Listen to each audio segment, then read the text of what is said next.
All right. All right, we are calling this meeting to order. It is 6:31 and Evan Soares will be here shortly, we hope.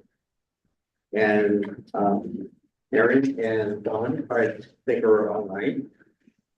The first action for this evening for this Independence Budget Committee is to do a roll call. Committee member Schwarzman. Here. Committee member Source is running late. Committee member Roden is by phone. Committee member Waber. Here. Committee member Martin Willis. Here. Committee member Morton. Here. Committee member Core. Here. Committee member Garrison. Here. Committee member Porter. Here. Committee member Sharman. Here. Committee member Seiler is via Zoom and she's logged in. Committee member Bradkowitz. Here. Committee member Christensen. Here. Committee member Carpenter. Here. Okay, so the first point of order that I get the honor of doing is to elect a new chair. So as the city councilor, I can no longer be the chair, and so we would like a member of the public to be the chair. Do I have any nominations? I nominate committee member Christensen. Oh, I second that. I'd like Anything to else? nominate Erin Seiler. And there has been discussion, she is a willing nominee.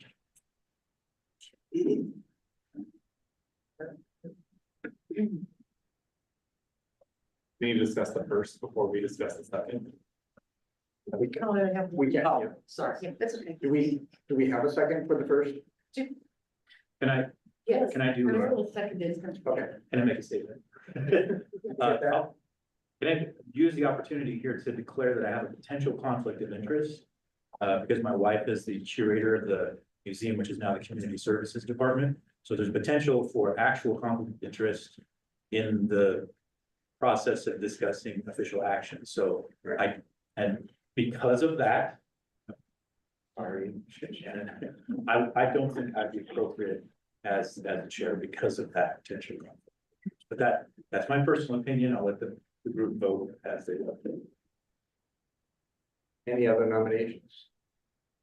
I was going to nominate Miranda Garrison. Do I have a Second. second for that? Second. Should we call vote? Well, at this point, we have a couple of motions on. Yeah. So we need to. So I don't. Start with this one. Do you, or you can vote, or you can withdraw. Okay, who did you nominate? Miranda Garrison, okay. Maybe we can withdraw. And Kat. Right. So. Karen Ford has, withdrawn her motion. Okay, that's for Christensen. Correct. Yes. Okay. So then we have a second. Motion that was made by Evan Martin. I'll second. And who's that? For Erin For Seiler. Erin. Oh, Who's not here? She's on the phone tonight. Would we like to give Erin the opportunity to comment? You. Sure. Can you hear me? yeah. Yes. Perfect. Well, I first thank you for allowing me to participate by Zoom tonight. I have a procedure tomorrow that I need to be at home for tonight to prepare for. Thank you to Councilor Martin Willis. Thank you to the committee to consider. I am happy to serve as chair. I recognize that tonight it may present a difficulty, me not being there.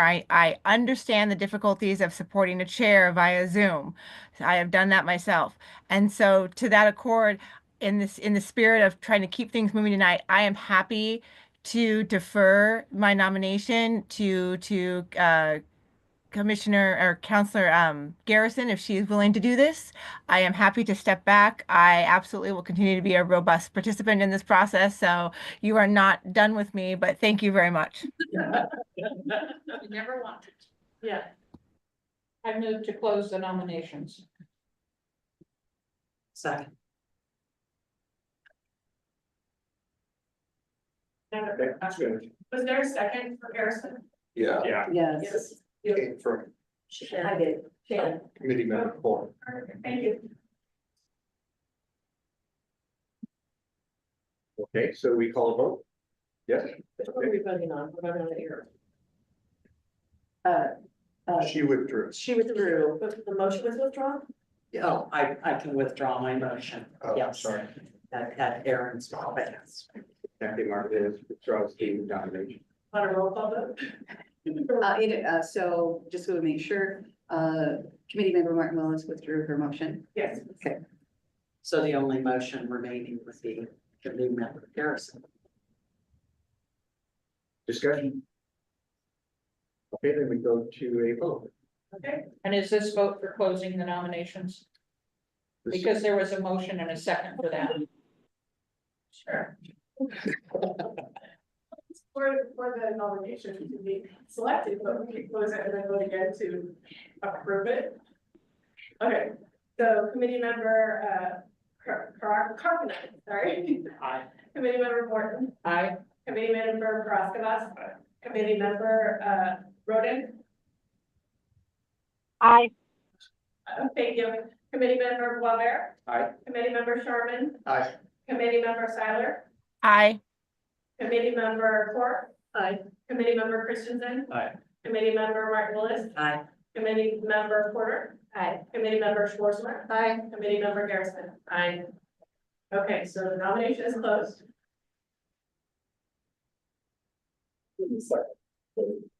And we have, right, we have a motion and a second. Am I correct, Chair? Right, there's been a motion on the floor for committee member Garrison, and it was seconded by committee Councilor Ford.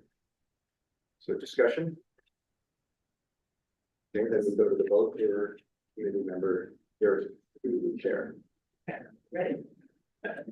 Committee member Harkinen. Aye. Committee member Horn. Aye. Committee member Paraskevas. Committee member Roden.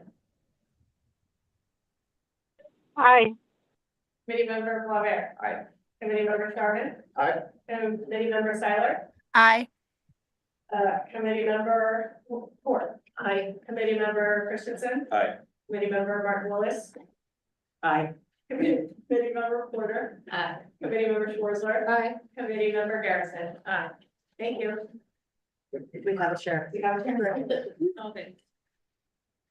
I don't even have a little timeline. We do have one, public comment. And do you need a copy of the? Yes. Councilor over there, can I have a copy of it at the back? See it in the. There's No. This is, it was only email, sorry. But Each meeting have a different agenda.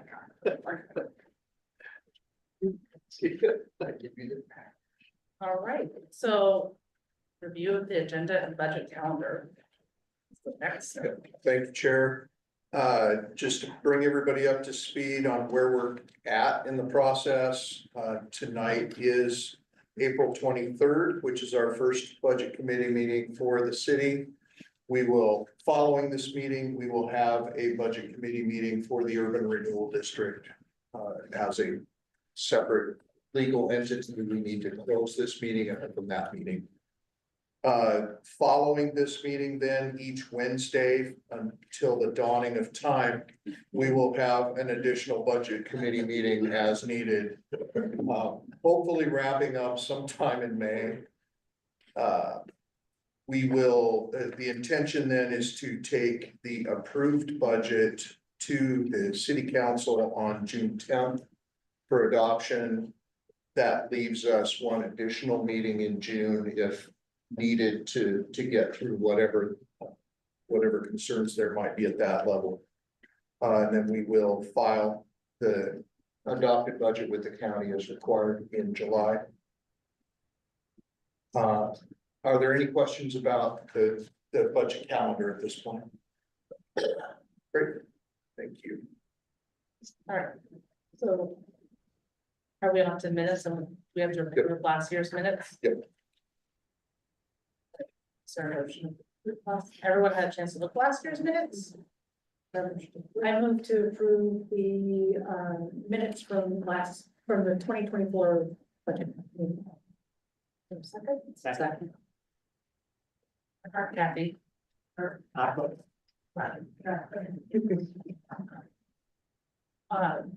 All in favor?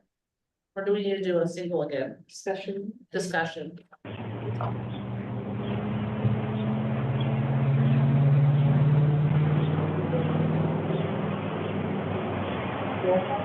Okay, yeah. Committee member Garrison. Aye. Committee member Swartzler. Aye. Committee member Porter. Aye. Committee member Martin Lewis. Aye. Committee member Christensen. Aye. Committee member Core. Aye. Committee member Siler. Aye. Committee member Sharman. Aye. Committee member Boisvert. Aye. Committee member Roden. Aye. Committee member Prastola. Aye. Committee member Morton. Aye. Committee member Carpenter. Aye. Thank you. All right, so now we're on to visitor and public comments. What, can I do have one written public comment. Let me see, it's right.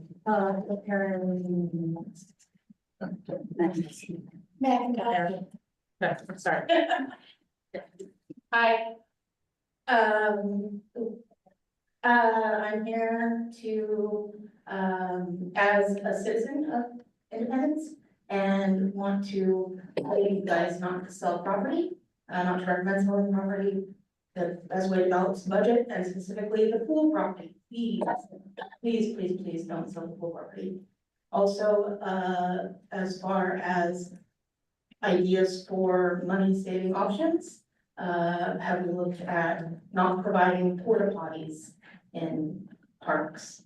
They're disgusting and gross and not necessarily always used for what they're intended. So you might want to consider that as a budget saving option. So please don't sell the pool property. That's all I have. Thanks.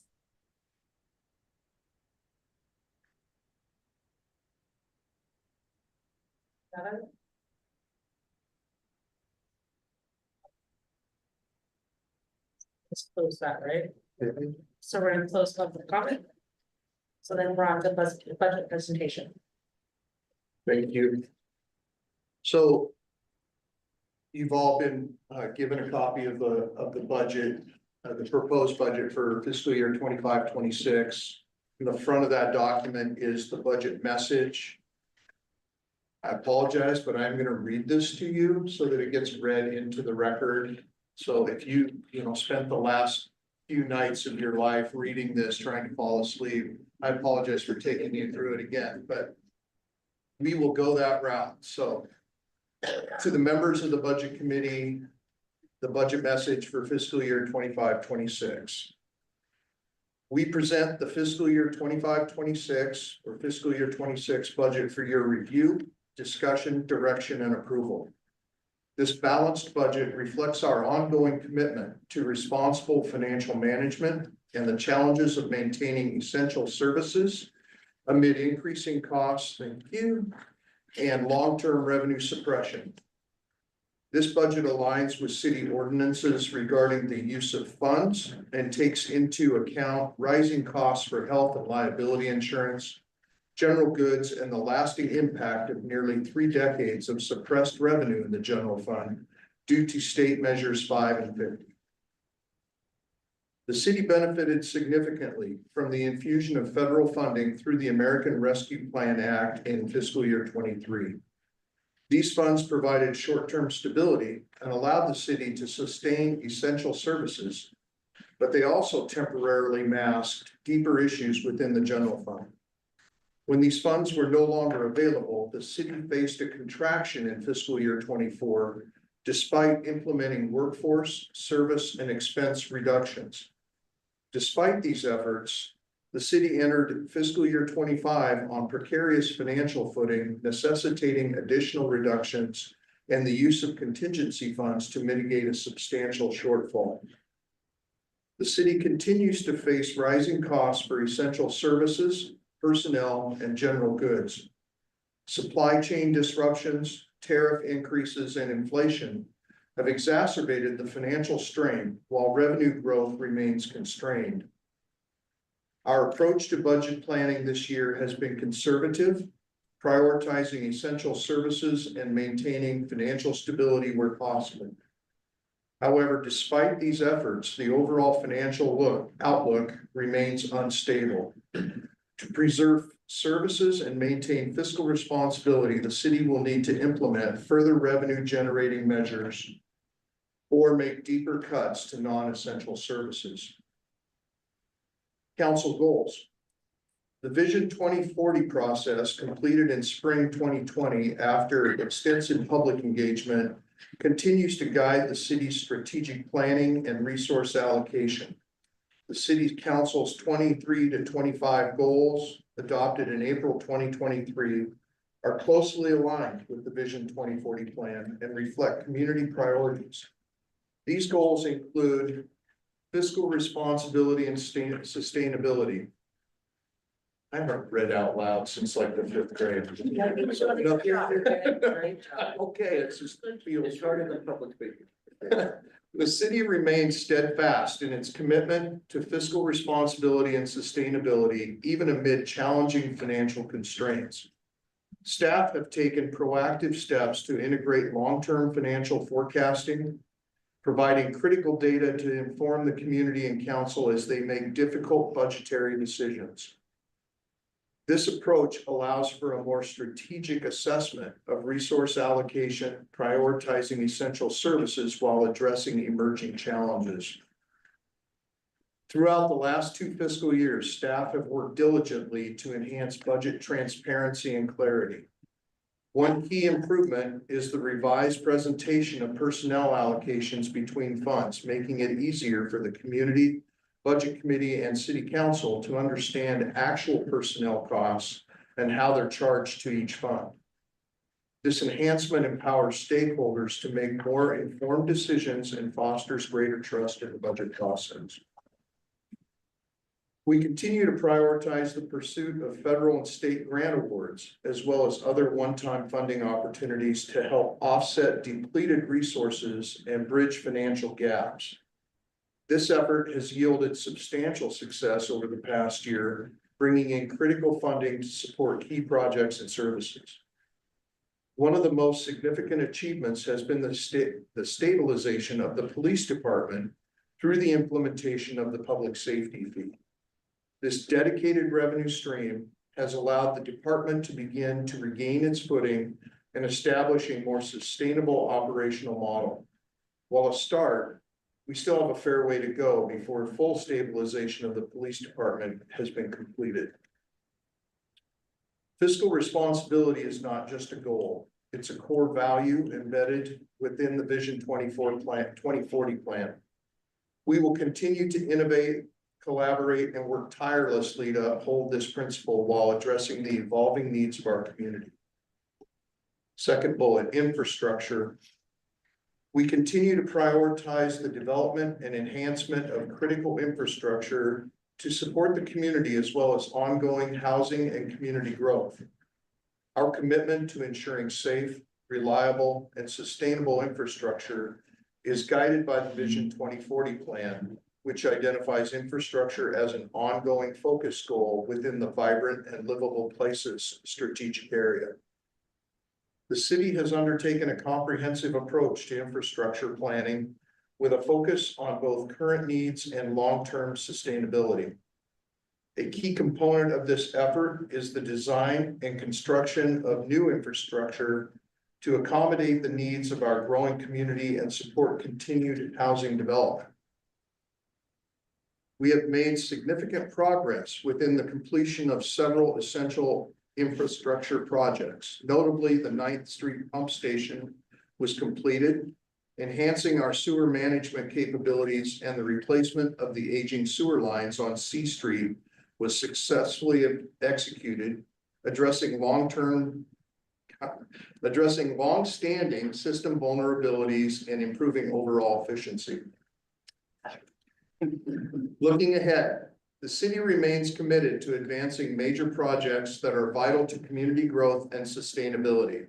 The regional water treatment plant project continues to move forward, along with enhancements to the Corvallis Road water line and crucial wastewater system upgrades.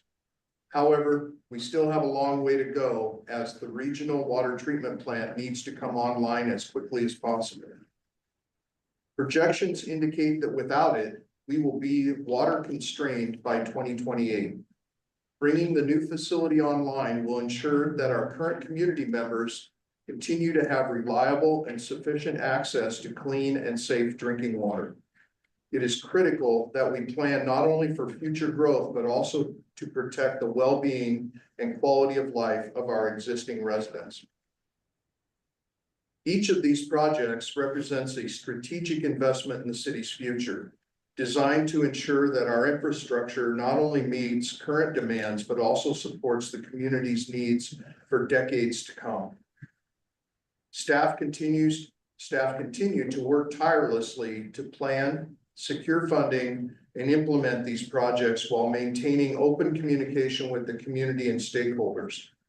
This level of commitment ensures that we remain on track to meet ambitious goals outlined in the 2040 plan, supporting a vibrant, livable, and resilient Independence. Third bullet, community engagement. We are deeply committed to building strong connections with residents and fostering a sense of community involvement. As outlined in the Vision 2040 plan, community engagement is essential to creating a vibrant and inclusive environment where residents feel informed, empowered, and connected to their local government. Over the past year, we have significantly expanded our communication efforts to ensure that residents have access to timely, accurate, and relevant information about city initiatives, projects, and services. One of our most successful initiatives has been the 60-Second Council video series, which delivers quick, informative updates on important topics. These videos have become a valuable tool for keeping the community informed and engaged, and their popularity reflects the desire for concise and accessible communication. In addition to digital outreach, we have prioritized in-person engagement to build stronger relationships with community members. Mayor Schwarzler's town halls have become a cornerstone of this effort, providing a welcoming space for residents to ask questions, share their perspectives, and hear directly from city leadership. These sessions have been consistently well attended and are praised for their openness and transparency. Our commitment to community engagement reflects the values outlined in the Vision 2040 plan and is essential to strengthening civic pride and involvement. We will continue to expand our outreach efforts and build on the success of existing programs to ensure that our residents are heard, valued, and informed. I think this is the fourth bullet. Economic development. Fostering sustainable economic growth and revitalizing our local economy remain top priorities for the City of Independence.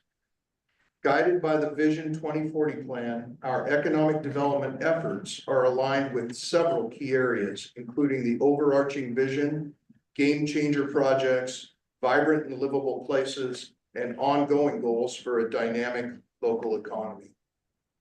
These strategic efforts are essential to ensuring the long-term prosperity and vitality of our community. The city has continued progress on economic development initiatives, building on the foundation laid in recent years. A primary focus has been the Central Talmadge Plan, which aims to create new opportunities for business growth and community revitalization. This comprehensive planning effort addresses infrastructure needs, land use optimization, and strategic partnerships to unlock the full potential of the area. Secure funding for critical infrastructure projects has also been a priority, including obtaining funding to extend utilities to industrial properties. This investment is crucial to attracting new businesses, supporting existing industries, and enabling future job creation. By proactively addressing infrastructure challenges, the city is laying the groundwork for a more dynamic and resilient economy.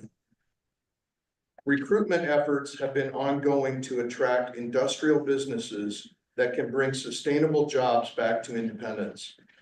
Our focus is on industries that align with our community's strengths and can offer long-term employment opportunities.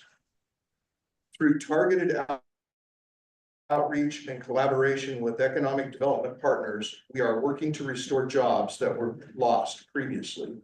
Our commitment to economic development is not just about numbers. It's about investing in the people and the future of Independence.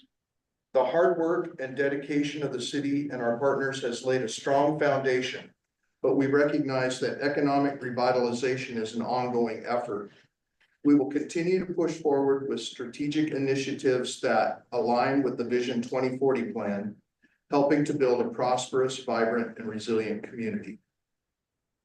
Bullet number 5, transportation. Ensuring reliable and safe transportation infrastructure is vital to maintaining the quality of life and economic vitality of Independence.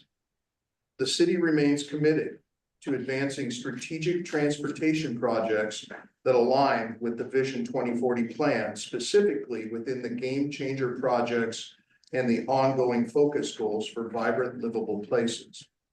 These projects are essential to creating a connected, accessible, and resilient community. Over the past year, city staff have made progress in advancing key transportation initiatives and diligently seeking funding to support critical projects. Two of the most pressing priorities are the Chestnut Street Bridge and the Mountain Fir Southern Arterial. The Chestnut Street Bridge project has been a top priority as it plays a vital role in enhancing mobility and safety within the community. Staff have worked diligently to secure approximately 70% of the funding needed for this project, which will ensure long-term connectivity across key areas of the city. Similarly, the Mountain Fir Southern Arterial is critical to alleviating traffic congestion and improving access in rapidly growing areas of Independence. This project not only supports residential and economic development, but also enhances transportation efficiency throughout the city.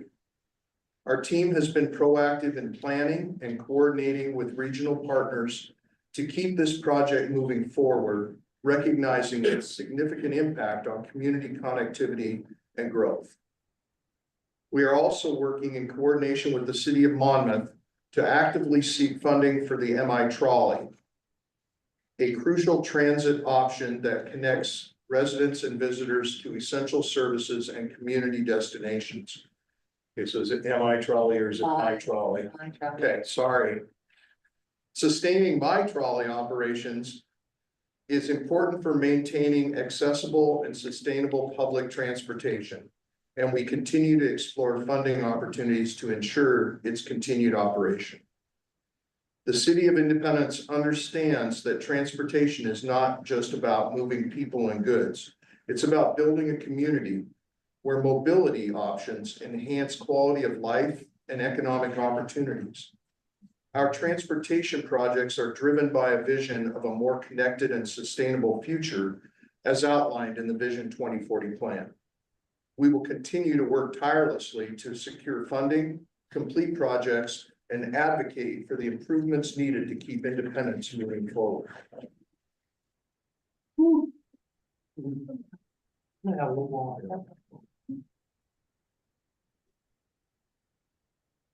Okay.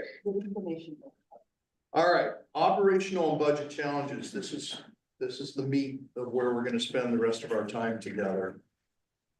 So recommended financial stability actions. The City of Independence remains committed to ensuring long-term fiscal stability while maintaining essential services and prioritizing community needs. However, the challenges presented by restricted revenue, rising costs, and ongoing operational demands require decisive and strategic action. As emphasized in the Vision 2040 plan, fiscal responsibility and sustainability are critical to maintaining a safe, healthy, and thriving community. The influx of federal funds via the American Rescue Plan Act, ARPA, provided much needed short-term relief and allowed the city to continue providing vital services during the COVID-19 pandemic.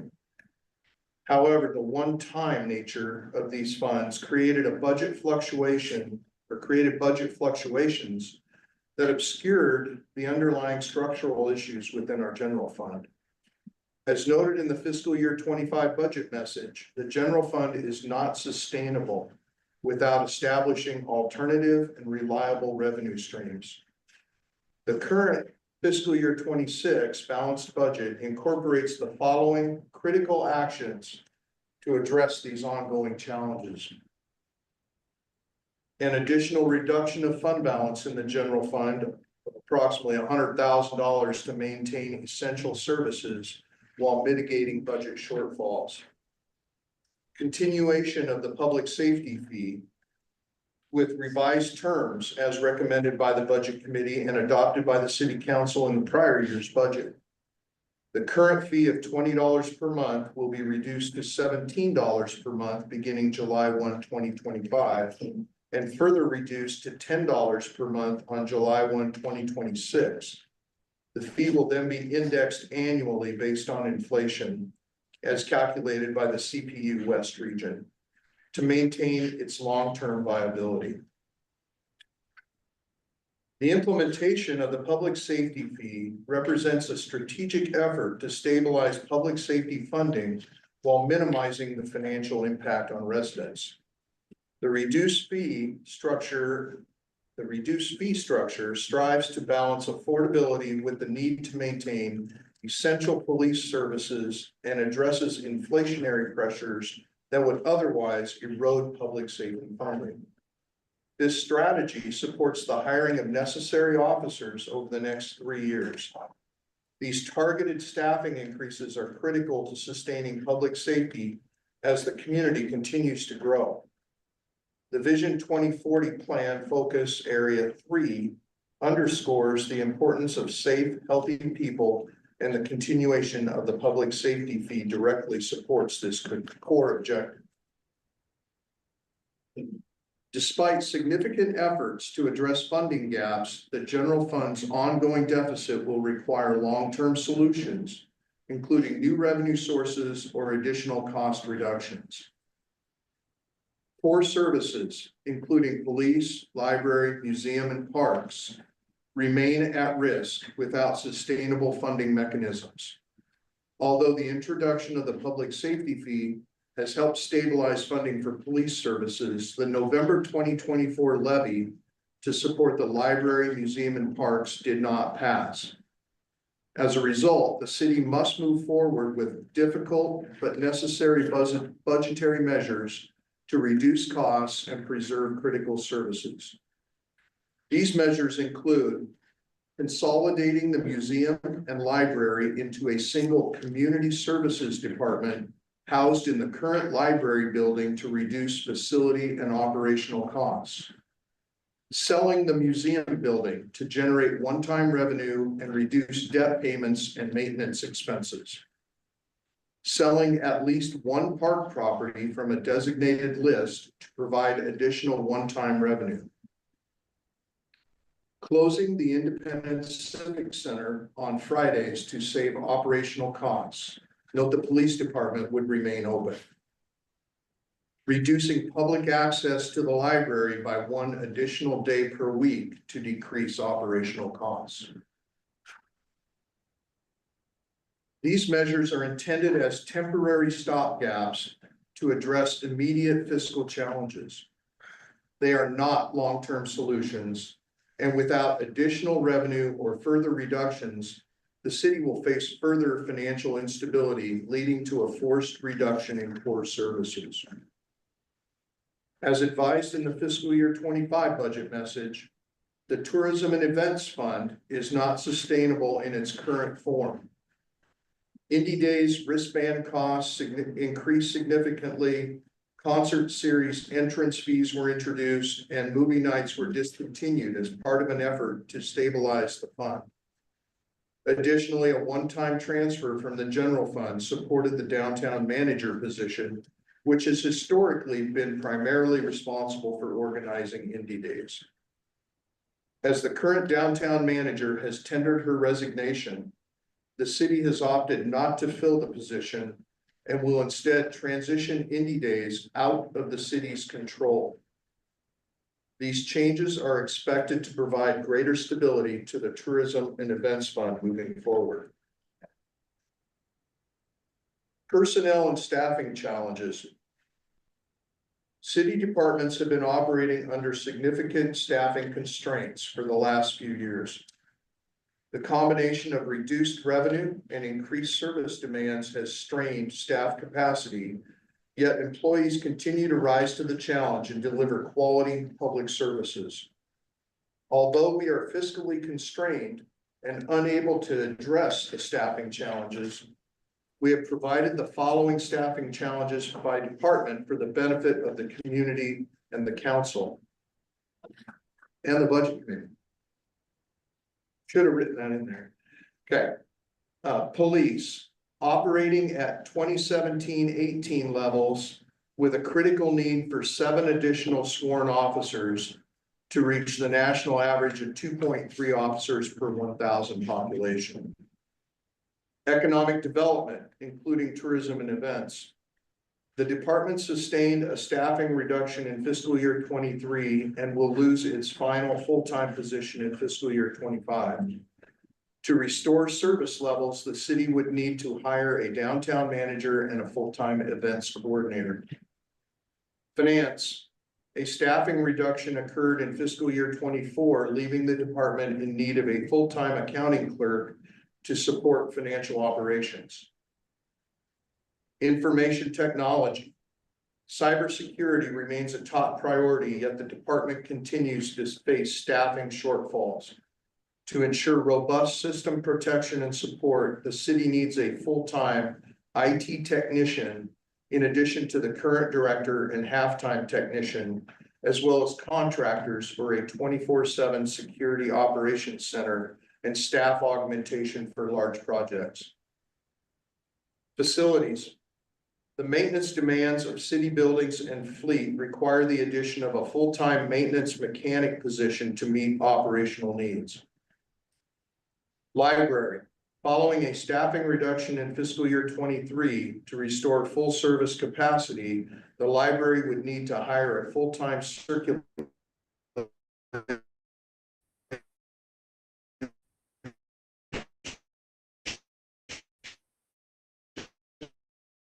supervisor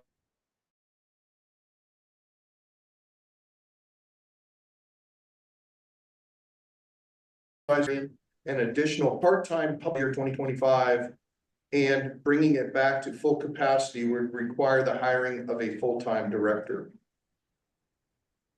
Planning. The planning department faced staffing reductions in fiscal year 2023. To bring it to capacity to effectively serve the community would require the hiring of a full-time planning permit specialist and a planning code enforcement officer to meet demand. Building department. To fully support operations, the city would need to increase the permit specialist from part-time to full-time and add an additional building inspector. Public Works. Operating as a largely revenue-generating department, Public Works has maintained operational stability and added an inspector position in fiscal year 25, fully supported by its own revenue streams. Despite constrained resources, city staff continue to perform their duties with professionalism and dedication, consistently delivering high-quality services to our community. We remain committed to finding innovative solutions to address staffing challenges while maintaining fiscal responsibility. Cost of living increase. Cost of living adjustments, or COLAs, are set through collective bargaining agreements, or CBAs. As planned in the fiscal year 25 budget adjustments were made following bargaining to incorporate negotiated COLAs. For fiscal year 26, the budget has been prepared with an expected COLA of 2.5% for both represented and unrepresented staff based on current economic trends and CBA terms. Revised personnel allocations. To enhance transparency and provide a clearer understanding of personnel costs, The city recently improved the methodology for allocating general fund personnel expenses. Adjustments to these allocations are made annually, reflecting the actual workload and responsibilities of each staff member. The fiscal year 26 budget includes a comprehensive spreadsheet detailing personnel allocations across all funds, allowing the community, budget committee, and city council to fully understand the financial impact on each fund. Debt and city obligations. The city continues to make all scheduled principal and interest payments on outstanding debt obligations. These payments are funded by a combination of property taxes, tax increment proceeds, payments from MINET, utility rates, and SDCs. The city's interfund loans between urban renewal and other city funds continue to be paid down as scheduled. Future budgetary challenges. Labor costs, PERS contributions, and health insurance premiums are expected to continue rising, straining the general fund.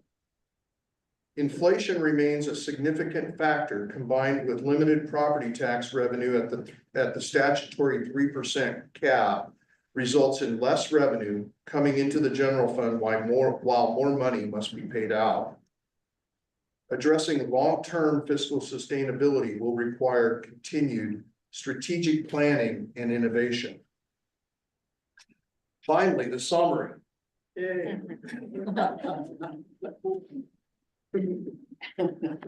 As previously noted, due to the failure of the November operating levy, inflation, increased personnel costs, and reduced revenues due to Measure 5 and 50, the city's general fund is fiscally unsustainable. Staff has recommended several actions to temporarily address this fiscal instability, but it should be noted that these are temporary only. An additional action, either increased revenue or reduced expenses, must be taken to permanently address the fiscal instability. If the city simply maintains the status quo with respect to available resources and anticipated expenditures, the general fund will reach a deficit fund balance at the end of the 27-28 fiscal year. The chart shown in the budget message illustrates that. Staff have performed professionally, creatively, and collaboratively in preparing this budget, and we thank them for this challenging work. But as can be seen from above, the job is not finished. There remains some very hard work yet to be done in fiscal year 26 as we move forward with necessary activities to bring those funds facing shortfall into a stable position for the future of our community. These are extraordinarily difficult discussions and decisions, and we want to thank the City Council and the Budget Committee for their time and dedication in reviewing this budget and ensuring the priorities set forth in the 25-26 fiscal year best reflect the objectives and priorities of the Independence community. Thank you. Thank you. Thank you very much.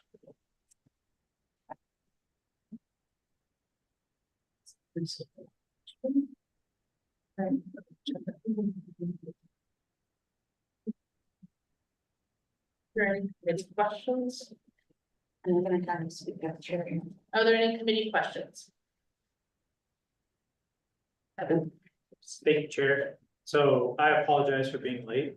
Not okay, so thank you for giving me that grace. Mr. Moody, question, what's the percentage of our budget that's dedicated to personnel? Personnel services makes up, just a moment, 19% of the total budget uses across all funds. Okay. And that's found on page 16 of your budget document. Thank you.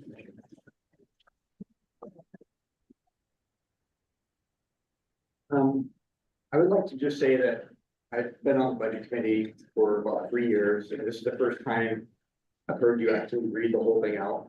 And I know that was laborious for you, and I apologize. But I think it really does bode well for the city for you to do that, because it's important that that public record be read to the community so that they really fully understand and appreciate what we're dealing with. Thank you. I'll stop. Are there any questions? If I have a conflict of interest, should I disclose now? My current employer operates a garden program on the full property, so that would be that. I'll speak up, I apologize. Just a second. My current employer operates a youth program on the full property, so if we're going to be voting in any capacity about selling that property, I feel like there'd be a conflict of interest on my part. Thank you.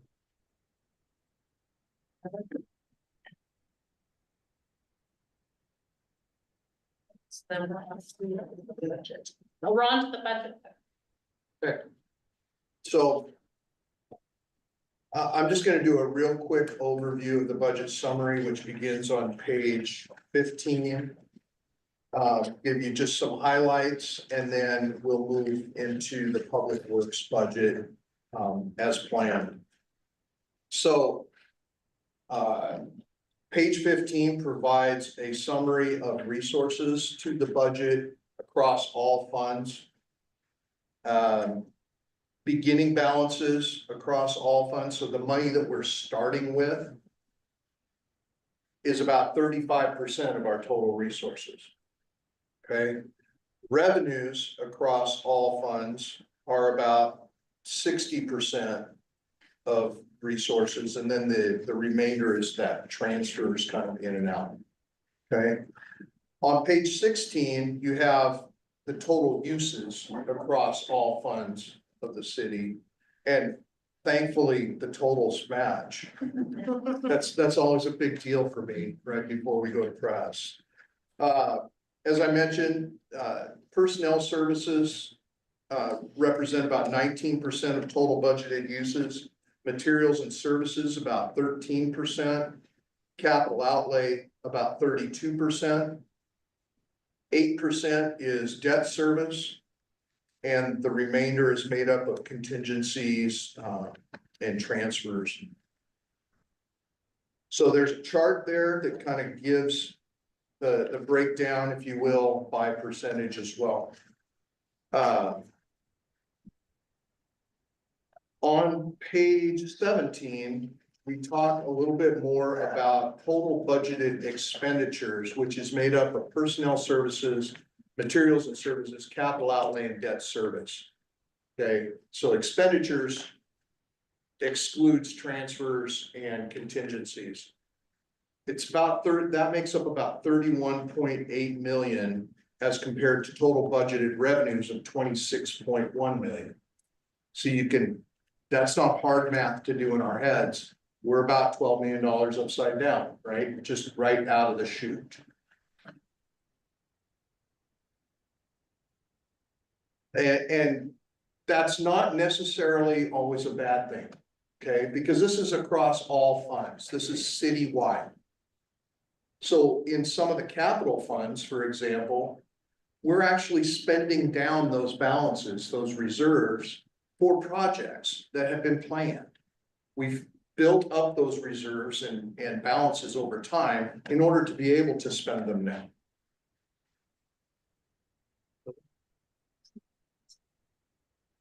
Oh, yeah, it's not 12 million, that's 5.7. I'm not that good with numbers. That's a joke. Okay, wow, guys are far too literal. Can we get some copy? Tough crowd. Tough crowd. These are tough. All right, so she's doing math over here on her phone. But anyways, the bottom line is we are spending more than we're bringing in as a city. Again, in certain instances, that's not a bad thing. In the general fund, it's not a good thing. The chart there shows basically what's been going on with beginning fund balance in the general fund by fiscal year.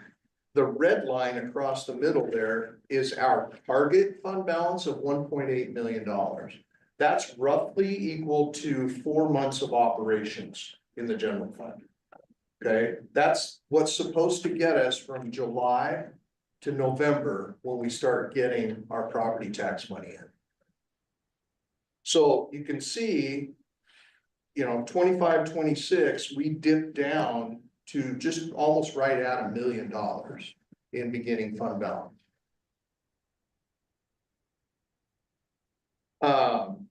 The city's enterprise funds, which include utilities, water, sewer, stormwater, account for the largest share of the city's budget at around 45%. Special revenue and capital projects funds, those are the funds with a dedicated source of revenue that's legally restricted or committed by the council for specific purposes. Together, those make up 31% of the city's budget. The general fund makes up about 19% of the budget, and the remaining funds used for debt make up the other 5%. Okay.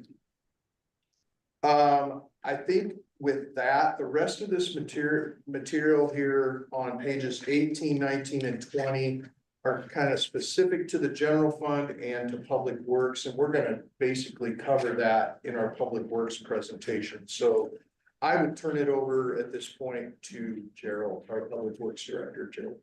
Thanks. Chair, I'm sorry, yeah. May I ask a question? Yes. Thank you, Chair. The 4 months of operations, is that best practice? Is that best practice on a national standard? Yes. Okay. Yeah, that guidance comes from the Government Finance Officers Association of the United States. Mr. Murray, it's my understanding that the contingency in the general fund is typically the beginning balance. So what we budget as contingency in 1 year, if everything goes according to the budget plan, that contingency would become the beginning fund balance in the subsequent year. Yes. Can you give me an idea of what we would use the contingency in the general fund for? It's there to provide for unforeseen circumstances, things such as, for example, in 24-25, we had a contingency and we didn't know what we were going to need in terms of funding the COLAs that came about through the bargaining agreements until negotiations were settled. Once negotiations were settled, we came to the council for a budgetary change that took money out of contingency. We also have just this week another example that although it's in the facilities fund, we had to fix the elevators. So we've got about a $70,000 charge there that we didn't anticipate. And that, unfortunately, that fund is funded with a transfer from the general fund for that amount. So that will ripple through the contingency, and you'll be seeing that in a budget amendment coming to council in May. Historically, and obviously just the time you've been here historically, have we spent down a good portion of the contingency in past years? Not directly. Okay, we've not done a lot of transfers from contingency in the time I've been here. What we have done though is, again, our budgets have been built with revenues less than expenditures. So that fund balance has decreased over the last couple of years that I've been here. Understand, thank you. Yes. Across the board, how much debt does the city have? And if we continued all scheduled payments, like what, and took on no additional debt, about when would the city be done paying that debt? And is it normal comparatively speaking to other cities of our size? Okay, I gotta unpack a lot there. Okay, so total debt of the city, I believe I have in here somewhere. You know what, can I come back to that one? Because I'm gonna need a minute to find that. Wait, just because we talk about it every year, but I don't think I've Sure. ever actually seen that number. No, I have it. It's in here somewhere. I just gotta find it. And the second part of your question was, yes, we are paying it. And if we continue paying it on, and I'm talking about external debt, bonds and loans. If we pay it all as scheduled, I think we're all done somewhere in the neighborhood of 2035 to 2040. And obviously each debt obligation has its own maturity, but that's like the longest one that's out there. Are we anticipating taking on more debt for that? Yes. Yeah, we will probably be taking on additional debt in the utility funds. I don't, and well, I shouldn't say because I'm not sure, but I don't anticipate taking on any more general debt. And remember, debt is taken on for capital purposes. We can't borrow to fund operations in Oregon. That's not allowed. But I'll find you that total debt number. Thank you. And we have a question. Councilor Rhoda has a question. Hi, thank you. Hopefully you can hear me okay. Two questions and then I will mute myself again. Why did we use general fund money to fix the elevator? Isn't there a particular bucket to pull that money out of other than the general fund? And my other question is we are overspent or over $750,000 from our last budget. Why isn't contingency money covering that overspending? Okay, two things. One, the facilities fund is money that we, as a city, put money into to fund these types of major repairs and replacements. The general fund makes transfers to that fund for these types of operational repairs and maintenance, as does Public Works. Public Works is putting money in there towards, I think it was reserves for a building, shop building, and Gerald will talk about that. But that is the funding mechanism for the facilities fund, and it's a general use asset here in the Civic Center. Did you have something to add? Yeah, I also wanted to add that the facilities fund maintains 4 specific properties: this building, the museum, the library, and the art center. Those are all general fund related functions. Public Works buildings and facilities are funded through the Public Works Utility and Street Fund. So there is no separate revenue stream for the facilities fund. The only 2 revenue streams are the general fund and Public Works fund. Right. So there's no contingencies for that. There's no contingency in that fund. The second part of your question, committee member Roden. This, you can correct me if I'm wrong, but I believe the $750,000 over expenditure that you're speaking of is the findings by the auditors related to the 23-24 audit. Well, it's interesting because both of the things I'm concerned about have $750,000 price tags on them. So I'm concerned about the audit findings, and I'm concerned about the shortfall for this budget of $750,000. So they're different things. Okay, so, and I appreciate that clarity. The $750,000 reduction in the general fund, if you will, which is the budgeted contingency in the general fund versus the target contingency in the general fund of 1.8. That's roughly $750,000-800,000. We could simply take, basically that is a spend down of the general fund year over year.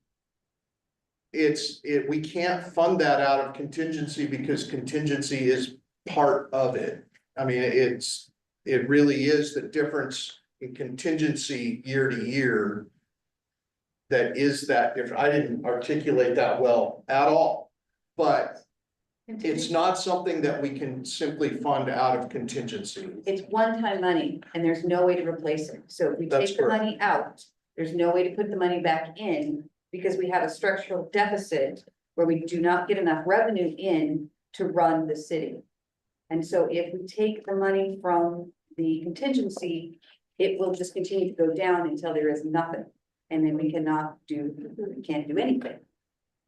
And the other funding, the other issue that you raised is the 23-24 audit.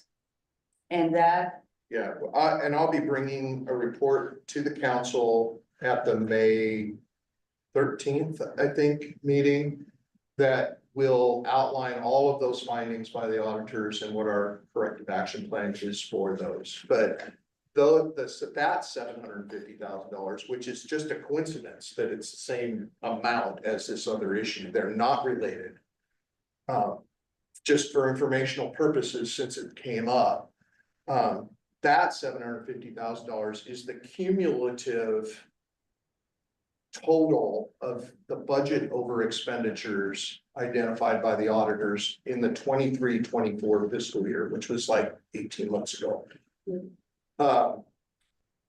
It's not an actual cash flow issue at all. It's a compliance issue.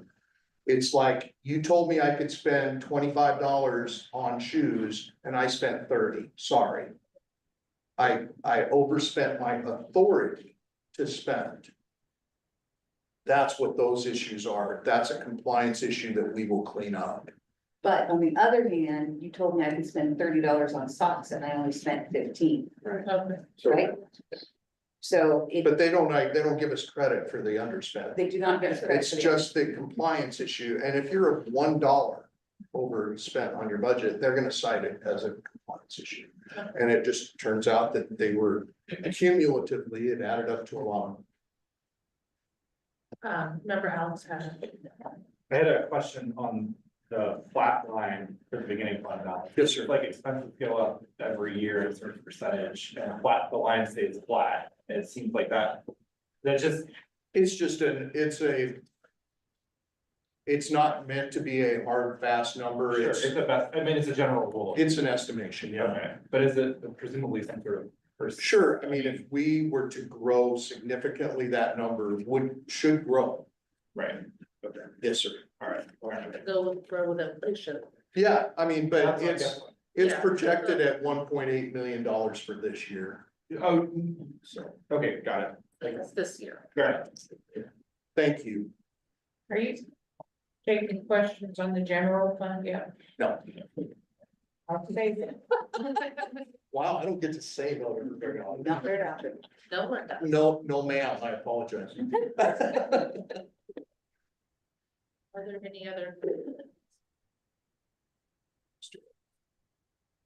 So we're on to Jonathan. Yep, so first, before I dive into this, I want to start out with some tweaks, minor tweaks, adjustments that Rob's going to cover real quick, and then we'll go into the budget. So, in reviewing the budget document with the Public Works Director over the last few days, we identified a few things that we needed to bring to you as an amendment to this budget document. Understand, just as a protocol and as a way to control versions, whatever, things have to be done formally from this point. Once we give you a budget, we can't go back and just fix things on our own. Okay, we have to have you as a committee, okay, those changes to the budget document as presented. So I'm just gonna outline these for you. In the transportation SDC fund, we have, Page we on? Page we on? oh, they're not on pages. Well, they're not in there. But yeah, Hold on, I'm sorry. 76 is the transportation. Yes. thanks. And these will make more sense as Gerald goes through his presentation, but we are asking to shift $400,000 in capital expenditures from the 25-26 budget to the 24-25 fiscal year because he needs the money this year. So what that will do will reduce the beginning fund balance, but it also reduces the expenditures and keeps that budget in balance. And that's not the general.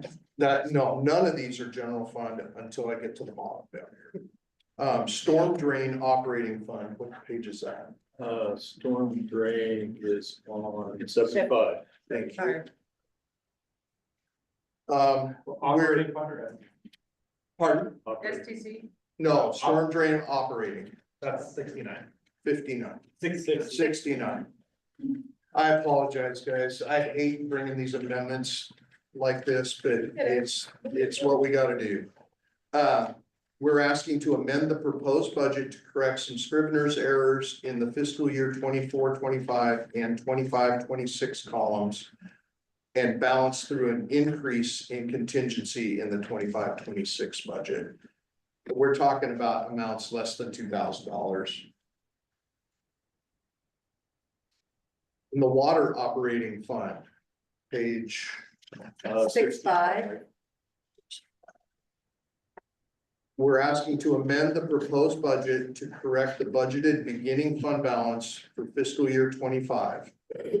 We're asking to amend for correction of Scrivener's errors also in this fund for 24-25 and 25-26. And reduce budgeted expenditures in capital outlay by $430,000. And then finally balance budgeted contingency with an increase of $157,082. So again, when Gerald goes through these, you'll see these changes flow through. In the sewer operating fund, which is probably 6.7. Correct. Amend the proposed budget to correct some Scrivener's errors again to the 24-25 estimated beginning fund balance.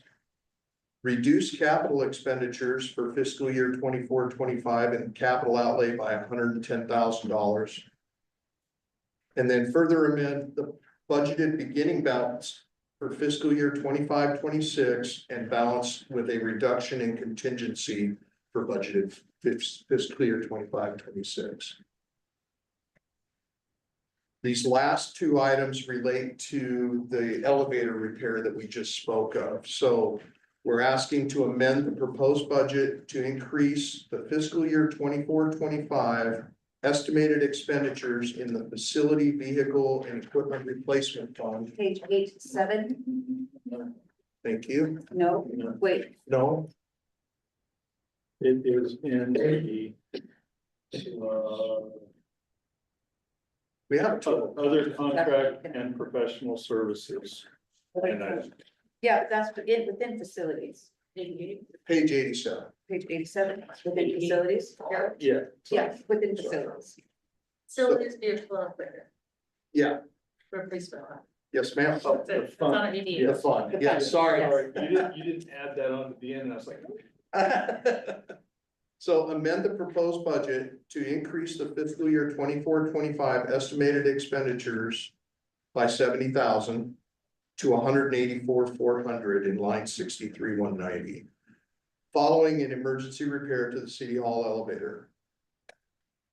Reduce the beginning balance proposed for fiscal year 25-26 by that same $70,000 to $1,024,067.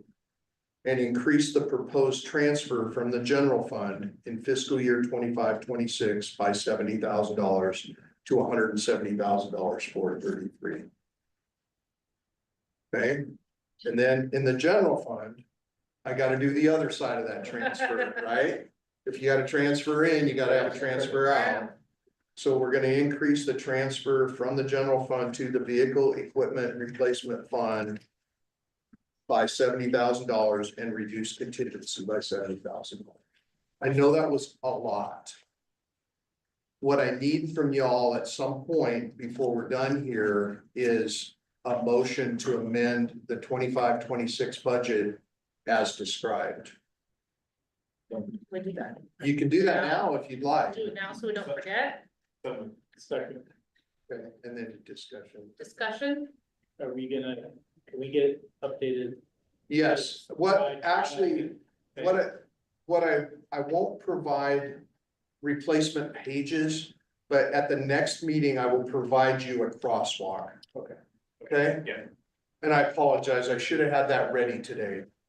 By moving the 70,000, does that increase our deficit in the general fund? It reduces contingency. So, yeah, in effect, yes. Gerald, can you highlight all these as you go through your stuff, please? Yeah, Okay. because in the wonderful world of public works, while budget ending on June 30 and beginning July 1 is fantastic for finance, it's a nightmare for public works, because when is the best time to build? Summer. The summer. And so the budget ends and the budget begins right in the middle of my construction. So I start my budget process in November. I try to have it all done by February, which is a forecast for July through June. When in reality, as projects go along through the year, some of them end early, which means I have to pay the contractor, okay? Or they dribble over into the following year. For example, we have biosolids removal. I had 4 proposals and they all have to end by September 30th. But I had consultants basically saying, yep, I'm gonna start in June. Others saying they're gonna start in July. Okay, well, that's right in the middle of my budget. So how do I pick up the money from here and move it over here? So basically what's happening is a true up, because about 15 months earlier, I did a crystal ball of when money was gonna be spent, and it never goes the way, it has never gone the way I've wanted it to my entire career. So I have to do these adjustments. The one with the elevator, we didn't have a facilities fund before. We didn't have a comprehensive look at the buildings and the maintenance of the buildings. Kenneth tasked us with creating that, and we have, and we're going through and we're finding all kinds of fun things that didn't get worked on for years and years. But the elevator that broke down is on the PD side. And that's how they move people that sit in the back of the car up to where they're supposed to get processed, so they don't have to go up the stairs. It's a huge liability issue, people can get hurt, and so on and so forth. So that repair is an emergency repair, which we didn't anticipate that elevator going down at all. So that's the reason why we're moving that money. If you would, as you go through your funds, if you could just tell us what numbers to change, I think that'll eliminate having to have a crosswalk, but you know. Well, we'll bring it in. Okay. Yeah. And Sherman had a. Yeah, so I just want to make sure I understood it correctly. So what we're doing is we're transferring money from the contingency in the general fund over to the facilities vehicle equipment replacement fund, correct? And then we're doing that because that's the only way that this fund gets funded, correct? That's true.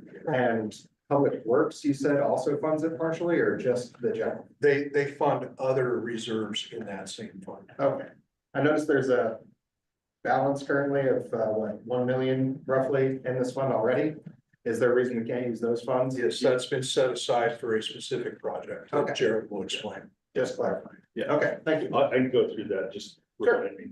I believe there's a motion. Yeah, everybody done discussion, then we go to vote.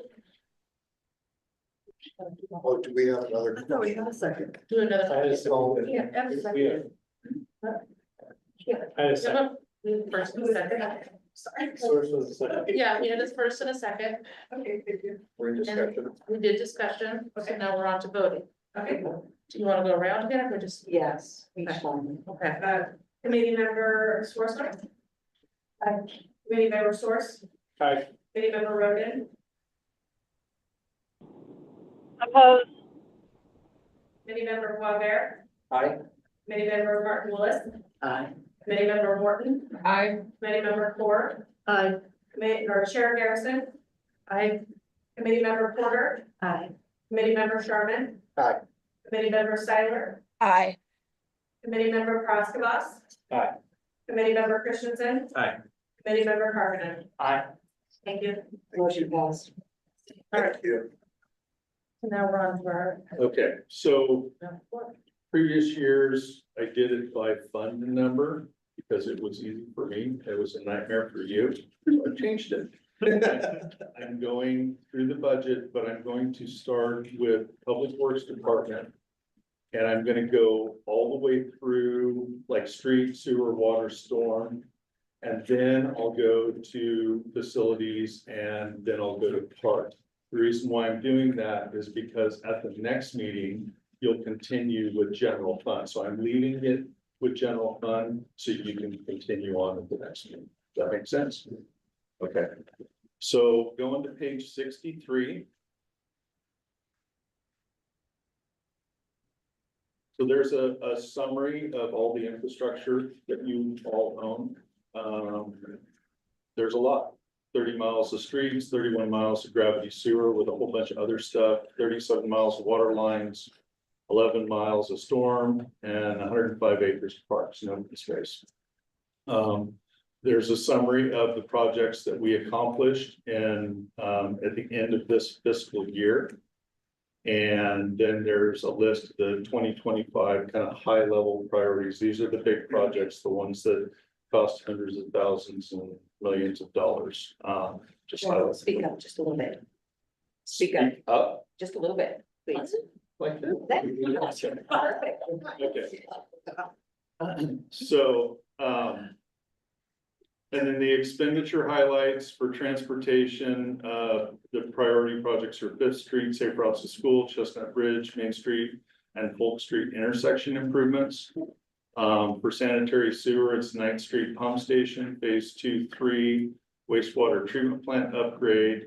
For water, it's completion of Polk Well 4, Corvallis Road water line, and the water treatment plant.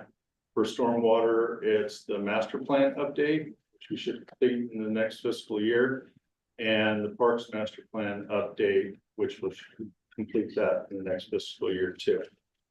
So the very first one we're going to is on page 65, and that's the water fund. Highlights on this is our beginning fund balance is decreasing by a little over 280,000. And that's because we're doing projects like Rob said earlier. When you're doing projects, you're spending money, so that beginning fund balance starts to drop. The other highlight that has to get back to the change that he did, if you go down to line item 62222, which is uniforms, and then go all the way over to the right, $1,800, it's actually $2,200. The cost of safety equipment, just like everything else, has gone up. Okay. The jump over to Chair, can I ask a question? Yeah. To the next page, Madam Chair. Yes. Thank you. Loan payments from NINET, significant jump in the proposal. Does that mean their payments to us are going way up? So the way, right now, the way that it works is everything's tied to the water fund as far as MINET. The general fund, there was a period where the water fund didn't have enough money, so the general fund made a loan that then covered that piece of it. And what's happening now is that because MINET can pay its debt, the money's coming into the water fund. It's getting transferred out to the general fund to pay down that debt first. So the general fund's made whole first. And that actually will, hold on a second. Yeah, 10,000 spreadsheets there. In my notes. So that's the transfer out to the general. That's transfer out to the general fund. So we will transfer out the 201,746, which leaves a balance owed to the general fund of about $118,417. The next fiscal year, 26-27, that balance will be paid off and the rest of the money goes in to pay the water fund and the money the water fund puts forward. So general fund gets paid off, and then the rest of the money comes in and supplements into the water fund. Does that make sense? Makes total sense. I just wanted to make sure I was understanding. Yeah. Thank you. Yeah. Projects in here, which is. Sorry, I gotta jump around. On the next page. So the category, it says capital expense, there's distribution system, water treatment plant, equipment and vehicles. No vehicles. One of the change he had was in,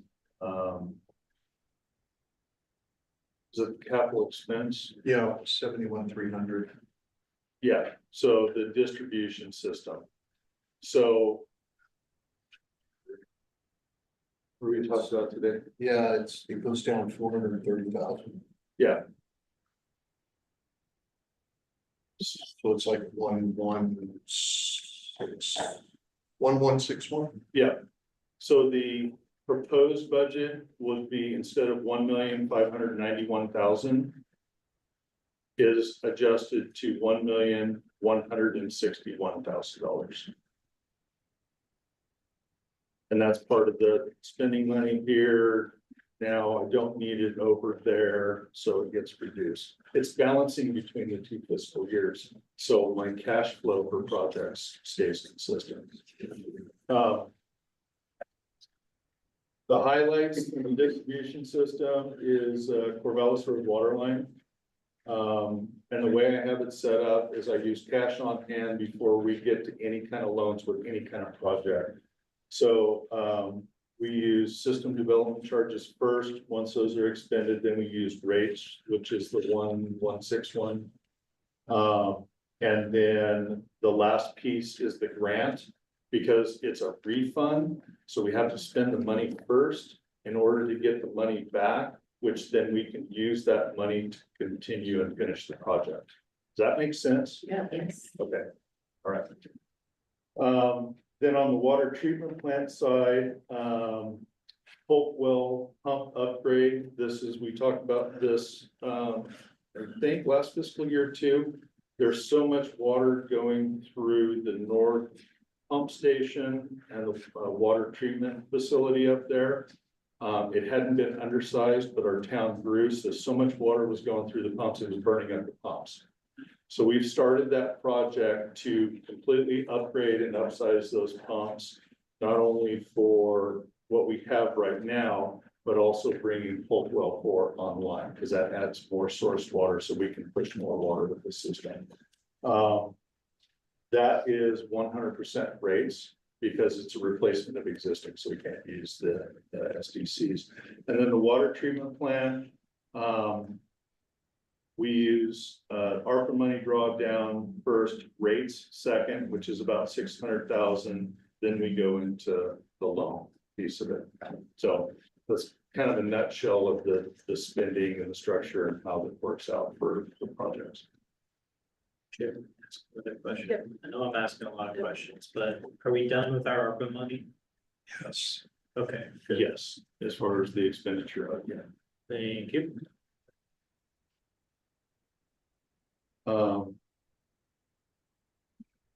The bond. Oh, sorry. I just want to, because we had a SCC in the library this week, conversation yesterday. You clarify, you're saying you can't send the SCCs because it's replacement. Yes, Yeah. yes. Can you just like draw that out to the pin? Yeah, okay, so system development charges can only be used for capacity increasing projects. I'm building something new that doesn't exist, okay?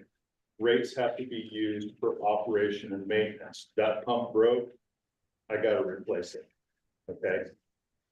So when we talk about the use of SDCs, we can't use it by law for operational costs. They're very, very restricted. I have to keep, drives Rob nuts, and I have to keep track of this stuff to the penny. Every project has a spreadsheet. with a percentage SDC eligibility, rate eligibility. And I keep track of it all the way through the project and do a true up at the end. So they're really restricted. We don't want to get smacked. Part of that. Thank you, Stan. I appreciate it. Bonds, or debt, we have a 2016 water bond and, for some, work that was done on the system and the Chase Bank water right, which was that water right loan for the treatment plant that we bought.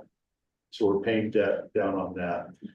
And then we also have a, new loan that came online that's, in the budget for the design of the water treatment plant facility. Other than that, I don't have any other proposed debt for the water fund until several years down the road when we get to the treatment plant. That'll be another one. Gerald, before you go on to the next one. Yeah. Our total debt is listed on page 98 of this document, and it is at the end of fiscal year 25-26, it will be 30.6 million.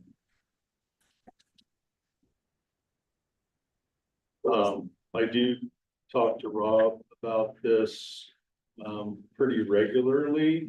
We have an option to pay off the water bond and the Chase Bank one if we have the funds available. You have to pay the regular payments until you get past a certain threshold, and then you can pay it off. If you try to prepay it, you get penalties on the loan.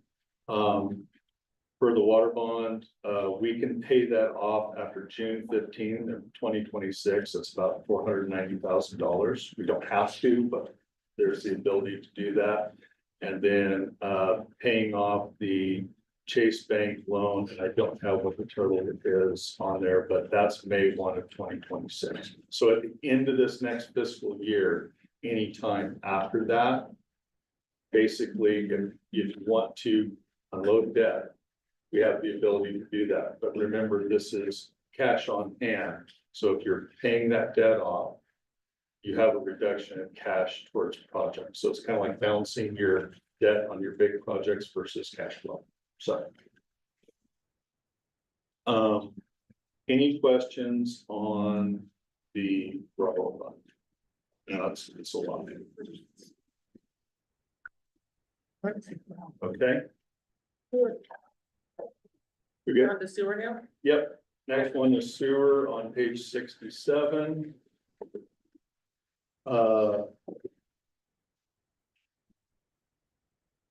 We have an increase fund balance of a little over 1.3 million. We're spending money. And a lot of that is going towards it went to the 9th Street pump station phase 1 and the work we're doing on phase 2 and 3.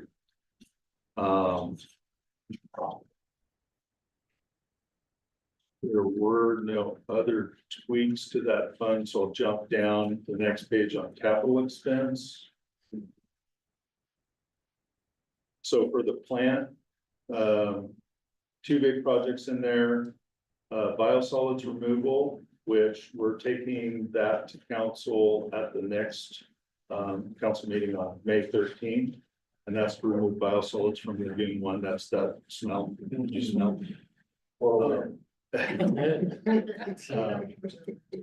It also has money in there to buy a what's called a non-pluggable trash pump. That's so we can transfer water between the lagoons. There isn't independent pumping systems between the lagoons. So if we want to recirculate water back through, we have to pump it. So this pump, which is roughly about 74,000, was in lieu of about a $1.5 million treatment plant upgrade. So I can use that pump anytime versus a stationary one that only does one thing. I can use that pump wherever I want inside the treatment plant. It's just better use of funds. So on the wastewater treatment plant, we start with SDCs. There are no rate money in there, and we go into loans. And that's for both biosolids removal and the treatment plant design. And the collection system, it's all 9th Street Pump Station Phase 2, 3. This is the second pump station that we need and an additional force main over the wastewater treatment plant. So that the whole south end of town, when it's developed, has the capacity when that sewer runs up towards the treatment plant, we can pump all of that wastewater over to the treatment plant. So we'll be built out for the whole south end of town. The reason why that one moved forward is because we got a $2 million grant from Representative Evans, thank you. So it's been a really long week. And we're spending down that grant money right now. There's no restrictions on it other than it has to be built for this project. So as we're going through that, the balance of the money that we're anticipating to spend on the construction side at the end is about $450,000 of sewer rate money. That is a capacity increasing project, but we don't have the sewer SDCs to build it. So I have to spend rate money. When it gets done, then I go back and adjust the SDCs because those are now not improvement SDCs, which are really restricted. They get converted into reimbursement SDCs, and I know I'm gonna see people's heads blow up. Reimbursement SDCs, you can spend just like rate money. You can spend it on, it doesn't matter because the community invested on it. I So, have a question on the pumps that you talked. on the what? Pumps, so the water pumps that you talked about earlier. Sewer, Oh, yeah. back just a little bit. when you To talked about- transfer water from one Yeah. pump to another. No, I'm going back. So back to the water fund. Yes. Okay. So you said, sorry to lead backwards, but I was in a transition. You said that we could not use SDCs to do that because they were not, we were fixing a repair. Because the pumps broke down and we had to replace them because they failed. Right. So we could not use SDCs to do that. But then you went ahead and decided we were going to improve the rest of the pumps so that they were all at the same capacity. Can we use SDCs when we're improving the capacity of other pumps that have not failed? So the quick answer is not right now. The problem that's up at the North Treatment Plant was not identified in the master plan, which creates the projects for the capital improvement plan, which gets parsed out between what's rate money and what's SDCs and the SDC methodology. Okay, so if it's not a project listed in that set, I can't use SDCs for it. How can we fix that? If we're short on money in our general fund, how do we fix that so we can use that money? So the general fund and the water fund are Then- completely separate. Fine, how do we do that so that we don't use money that could be, the money that's just sitting there that could be used instead of us? How do we fix that? So money in the water fund that can be used for water. The SDCs, how can we use the SDCs that are restricted? When you say we cannot do it because it's in the master plan, there has to be a way that we can go around that. I have to do it at the end, where we add it back into the CIP as a capacity increasing project by how much that capacity increase is. And then because rates paid for it, I increase the reimbursement portion of the SDCs. It can be done, but there's very specific steps that I have to do to get there. So in answer to your question, yes, we will get the SDC money recouped from the rate expenditure. I just can't do it right now because it wasn't in the original plan. This came up after the plan. I'm just asking this because if we can do it in one situation, maybe we can do it in another so that we can relieve congestion in other areas, and other funds too. So I just want to make sure we have an attitude of, let's just get it done instead of we can't do this because of this, but if there's a way around it, let's try to find a way around it. So there isn't really a way around it that's legal, counselor. Well, But I'm Gerald's asking you to break telling, the law, but if there's Right. a way to. that's what he's go around telling it. you, Yeah. and that's in process. And I can do water and water SDCs because they're water. I can't do water to general fund, water to sewer, water to stormwater. I have to keep it. She says buckets of money. I call it colors of money. My monopoly money for water is color blue. That's good. And I can only use blue on the water. I can't use blue on the sewer, which is green. I understand that. Okay. I'm just looking at bigger picture. Source. The mayor kind of heard myself a lot of people. Well, I guess I'm asking a clarifying question as well, is we've had discussions in the past, right, how we. Are you asking, can we transfer money generally out of utilities back into the general? No, I'm asking if there is a way. In the end, to use SDCs to pay for projects that in the bucket, like as Wes says, in the bucket, is there a way to do that? Because if there's, now that we've learned that there's a way to do it in the water fund, then maybe we can look at other funds to see if we can do that exact same thing legally. To try to help. Relieve our deficit, to relieve the weight on our shoulders, to try to get money in other services somehow. But I guess that's what I'm clarifying.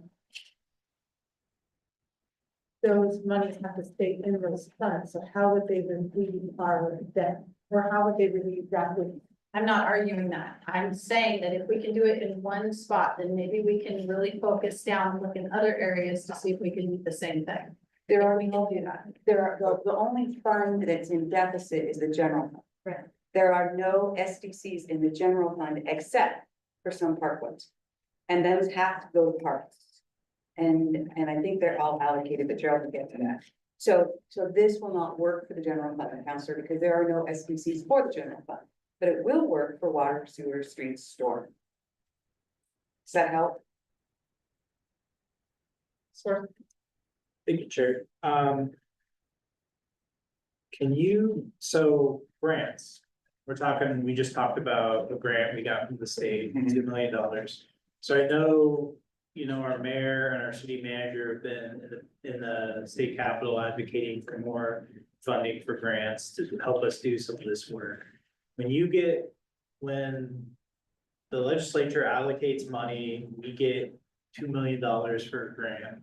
And it comes to us, is that budgeted for the next year, fiscal year? Yeah, so what is not spent in one fiscal year Gets rolled over? carries over, and I actually keep track, like on June 30th, when all the payment stuff comes in for that project, and we're spending down on a grant, then I coordinate with Rob and say, okay, here's where I ended, and this is how much grant money that I have left. He does the true up on his end, and then we continue to spend that grant money through the next year. May I follow up with that? Thank you for that, Trevor. One more question to that is, how long do we usually have on a grant to get it done? Is it a 2-year usually? Is it biennium? Is it 3 years? Does it depend on the grant? Yeah, it depends on the grant. Okay, Some of them will have like, they'll have certain periods of appropriation, so you gotta get it spent in that period. There's others, like the one for the 9th Street pump station, which was a Christmas I think that was tree Christmas bill, tree.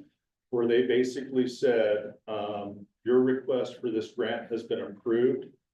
Here's a $2 million check, Okay, good. and let us know when you're done. So there's no, I mean, we give them the reports, some of them are quarterly reports, some of them are different timeframes. But we report to them, this is how much we spent, here's where we're at in the project.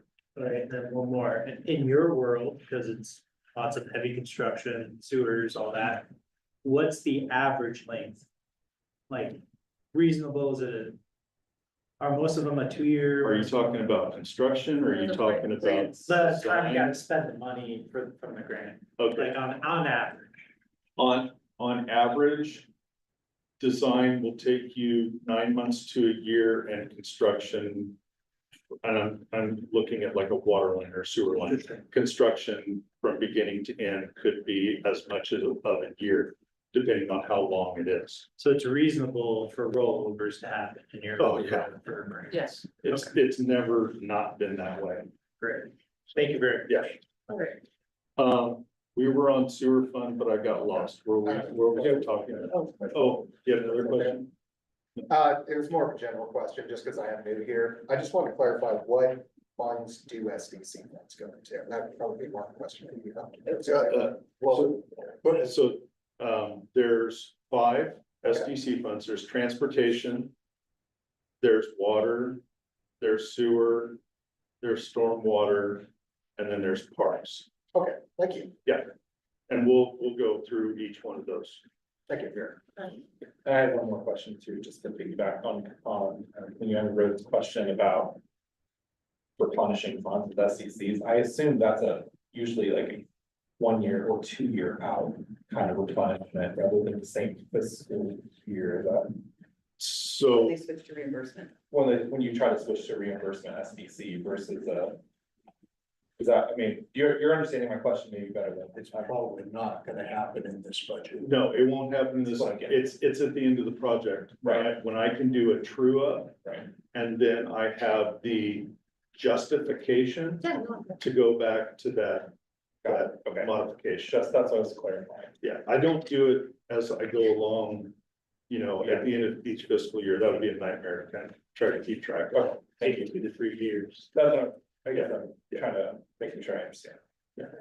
Is that the intended method for this? Like is that a loophole that you're using to? No, so in an ideal world, you have enough rate money to do the rate portion and enough SDCs to do the SDC portion. Okay, in a perfect world. I've never seen one. SDC rates regularly come in, okay, on a monthly basis. SDCs only come in when development happens and a permit is taken out to build a house, a commercial building, industrial building. That's when those SDCs come in. Conservatively, I don't budget assuming that 50 lots are gonna come in and I'm gonna have this much money, because it doesn't work that way. I only spend the cash that I have on hand. So if I have a project that, let's say, it's 75% SDC eligible and 25% rates, but I only have 10% of the SDCs, I will spend those SDCs first, and then I make up the rest of it with rates. But I keep track of what rates should have been SDCs. Okay. Does that make sense? It does, yes. Okay. And SDCs are heavily regulated by the state. Yeah. I figured they were. Yeah. Was I at capital projects on sewer? Yes. Okay, yeah, sorry, it's lots of. Okay, so we talked about treatment plant, nitrogen pump station, the capital expense and equipment is a portable generator, a 35 kilowatt portable generator to run some of our lift stations, because the other one is way past its useful life and about dead. We need that generator if we have a power outage, so that we're not overflowing sewer. And then as far as the debt service goes, there's the sewer refunding bond, the CWSRF loan that was for the pump stations, that's Riverview, William Street Pump Station, the whole effluent system that goes up to the farm, and 9th Street Pump Station, and that loan was for about 7.2 million, roughly. The one that hasn't come online and won't come online for a few years until we build the wastewater treatment plant is a $10 million loan from CWSRF, which is DEQ. But we also got an EDA grant and a Business Oregon grant that totals 5 million. So we won't have to use all of that loan. We'll start paying with that, but we get reimbursements from EDA. So we won't use that full 10 million. We're gonna use the grant money as much as we can and then only borrow what's left. I mean, the other thing is that if I have rate money or SDC money, I use those first so that I don't have to take out any debt. I try to reduce the amount of debt draw as much as possible. When the cash is gone, then I look to the loans. So. Any questions on the sewer fund? I've got a couple of questions. You mentioned, about the wastewater treatment plant and having $5 million, pledged for grants so far. Mhm. You'll still continue to look for grants as that process goes on? Yeah, and the other one I forgot to mention is, thank you for bringing it up, is we also got a,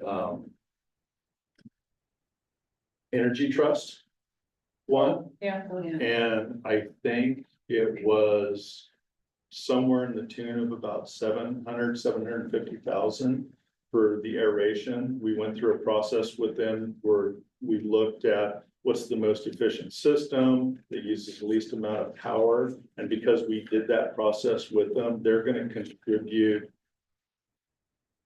2/3 or more. So we'll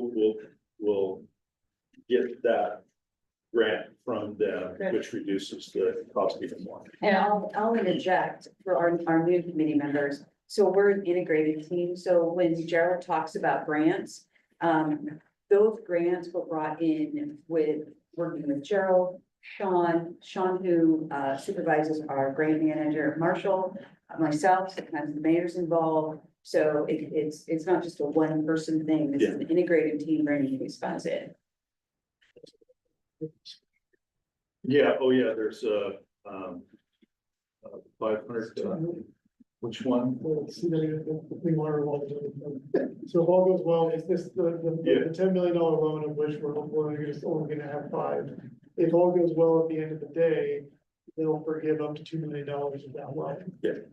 So we can't count on it yet. And it depends on the program, but sometimes when it comes time to pay debt, they'll immediately lower the principal, that amount. We've also dealt with other agencies where you pay your debt and then the last portion of it, you don't have to make those payments. So they make you pay all the way to the end and then they do the forgiveness at the end. It depends on your. Last question is, debt reserve, debt reserves, is that like a contingency fund specific to debt? That's enough money to pay 1 year's worth of debt. Okay. That's a debt requirement that is in each one of our debts. They have a certain amount that thou shalt keep this in reserve in case you can't make your payment. We don't have that problem, but we're still required to reserve that to be in compliance with the loans and the bonds. I use that phrase at home a lot, thou shalt not. Yeah. Yeah, I had a quick question. Well, I guess this is a request for City Manager West. Can we get this? I just learned how much grant money we're getting for the water treatment plant. And I think it's really important for our community to hear that because there's a lot of confusion about what's going on with the water treatment plant.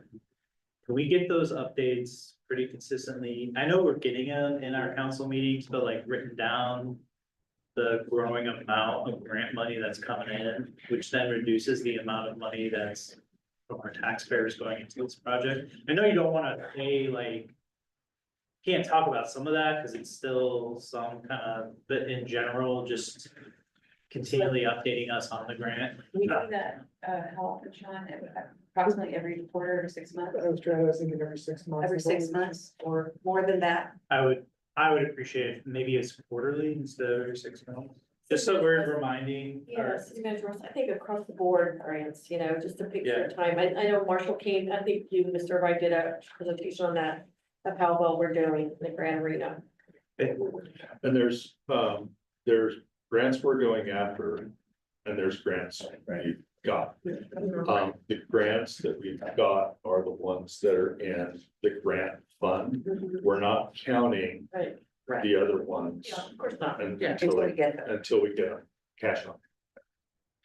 Or the agreement is in place where we got Or the $2 million check comes and Rob's going around, is this your money? Is this your money? Is this your money? But I mean, like the Energy Trust of Oregon, for example, that's pretty solid because that's ratepayer, it's based on the trust, which is ratepayer money. Right. Not federal money, right? Right. I get the federal money part, but I get that you don't wanna say we have it until we have it, but there's some that are more, we know what's gonna happen based compared to others. Yeah, Yeah. and then, Right?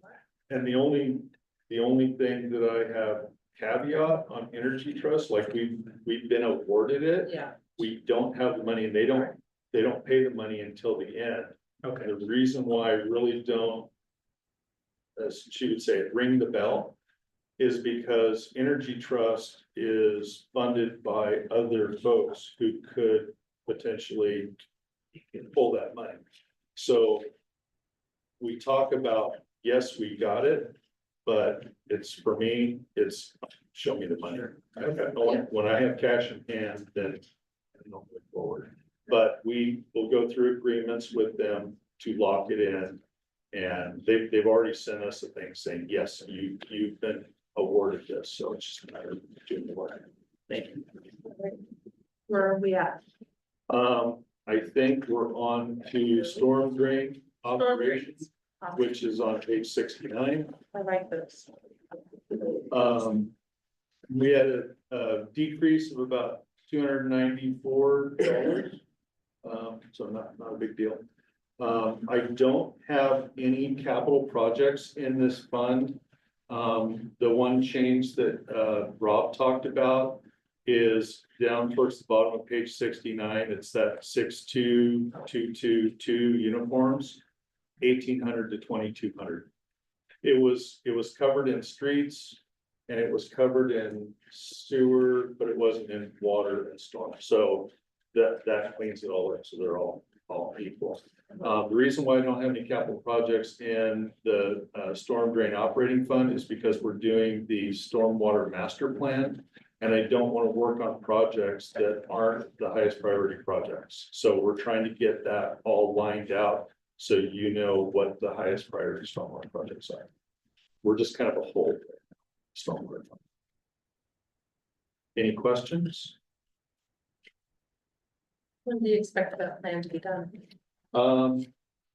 If the planets align, next spring with SPCs right after that and rates before June. When those rates actually come online, will be a council decision.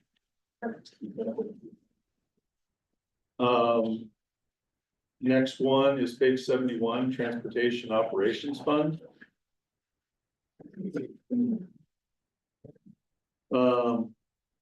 Beginning fund balance is only down 60,000.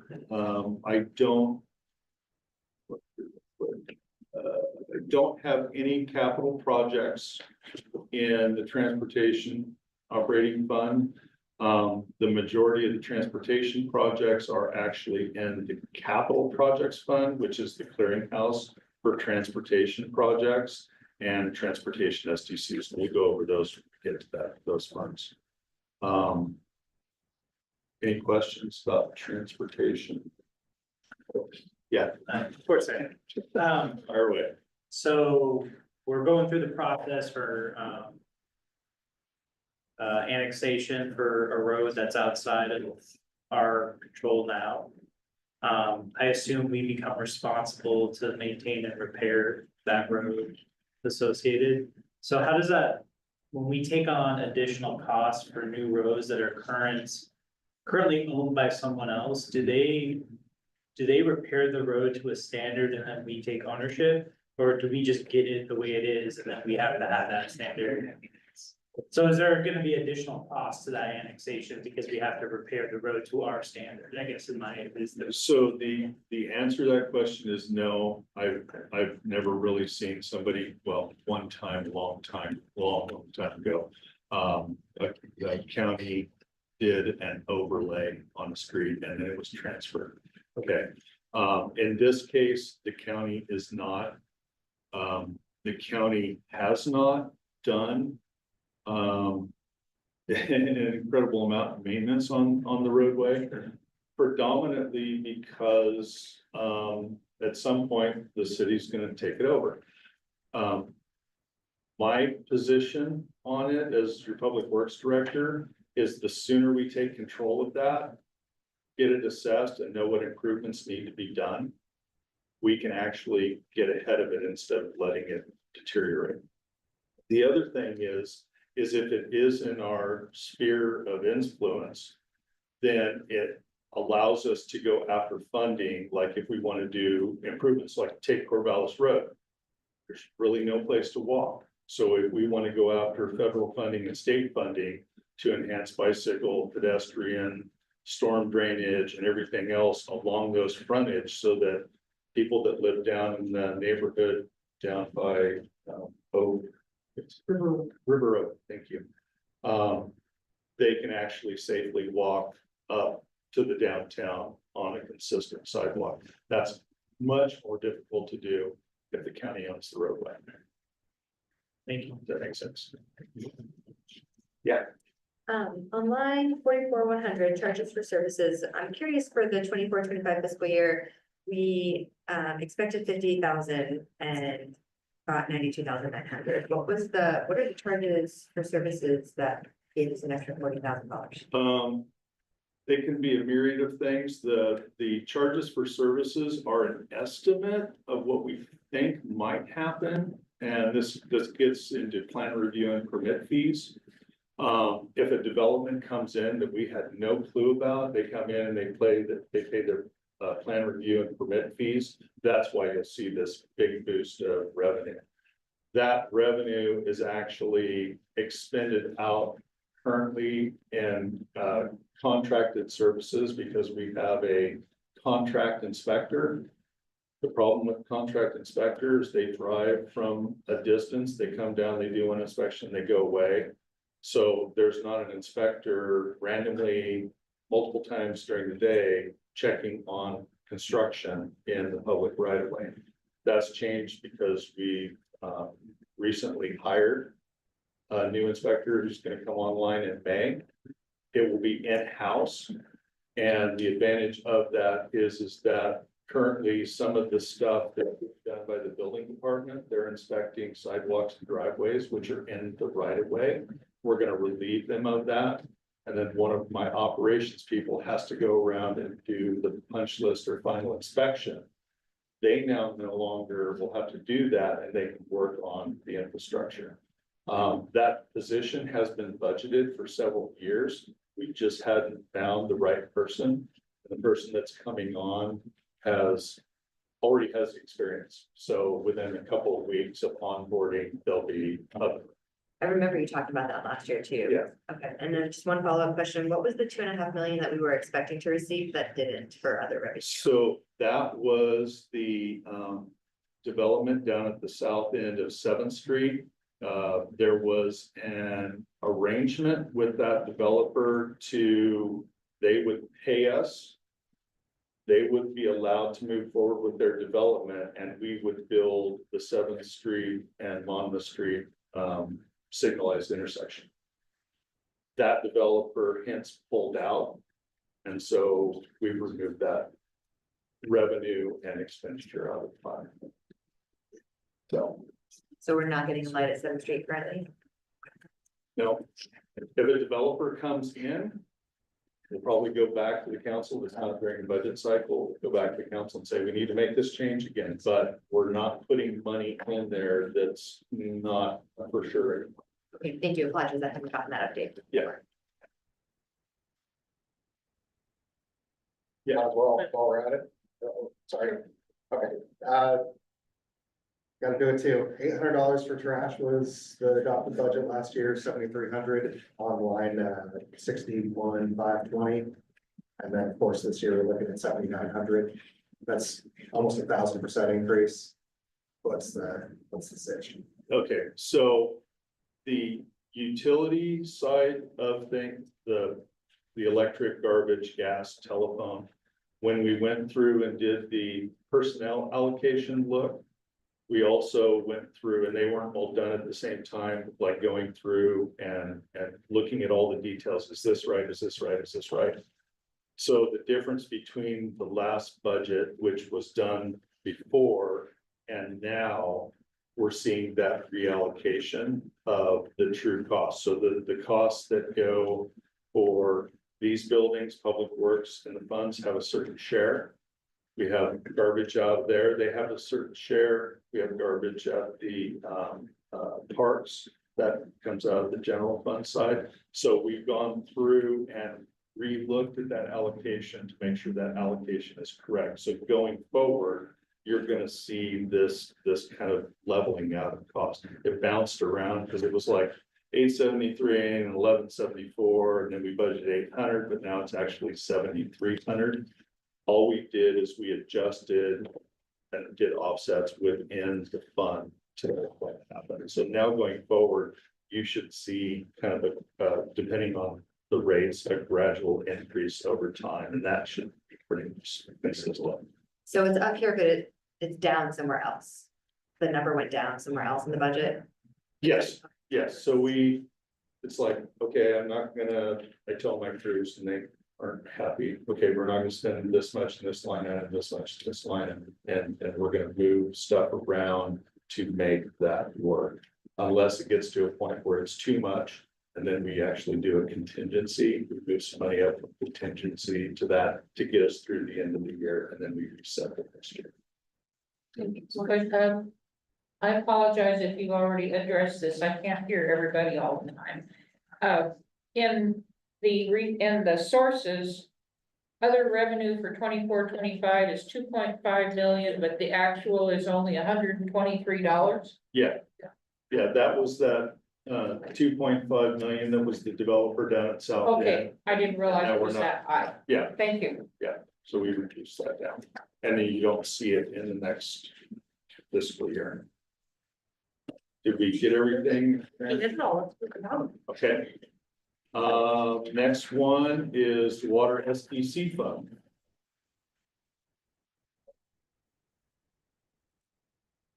So Water SDC, beginning fund balance, it actually increased by 164,000. So we had revenue that came in we didn't anticipate, which is great because that's cash on hand that we can spend now.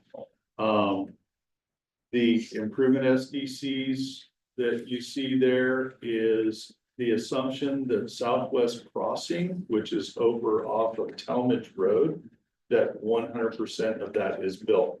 And if you look at that number and then look down at contingency, I have that same amount buried in the contingency. So I'm assuming that while the project may come forward, if the money doesn't come in, it doesn't affect the contingents or the money that we're going to spend in materials and services or anything like that.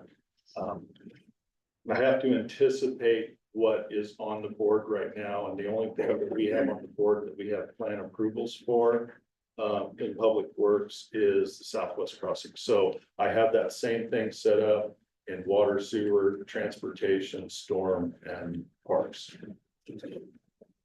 But if they don't do it, there's no effect. So the only thing that I have in there under the water system expenses, the 150,500, that goes towards Corvallis Road water. Any questions? Okay. Moving on to sewer SDC fund on page 74. We had a decrease of about $760,000 in the beginning fund balance. That's because we're building projects and I'm using the cash on hand. As we talked about, Southwest Crossing is in there, 606, almost 665,000, and I have that down in contingency. As far as the capital outlay goes, there's a little bit of that going to the 9th Street Pump Station, phase 2, 3, which is capacity increasing, and the rest of it goes to the wastewater treatment plant upgrade. What did you say you're having contingency? For what fund, I mean? Sewer SDC fund? It's for the Southwest Crossing. Yeah, so the improvement SDC you see up there at the top of the sources. I have that listed in contingency. I don't have that money in any expenditure line item because I don't have the cash on hand. It's not in the bank. But we list that project because that's the only one that has plan approvals that literally they could come in tomorrow, have a pre-con and start building. Any others you guys can see? Okay. Moving on, storm drain SDC. We had a decrease of $150,000. That is related to the stormwater master plan project. It also has 74,000 in there in SDCs, which is buried down in the contingency. And in the professional services engineering line item and materials and services, 225,000. That is to complete the stormwater master plan in this next fiscal year and to complete the stormwater SDC methodology. Any questions? Okay, moving on to transportation SDC fund, page 76. We had a decrease of 200,000. We have Southwest Crossing listed in there. There's two components. There's improvement and reimbursement, and that is captured in contingency.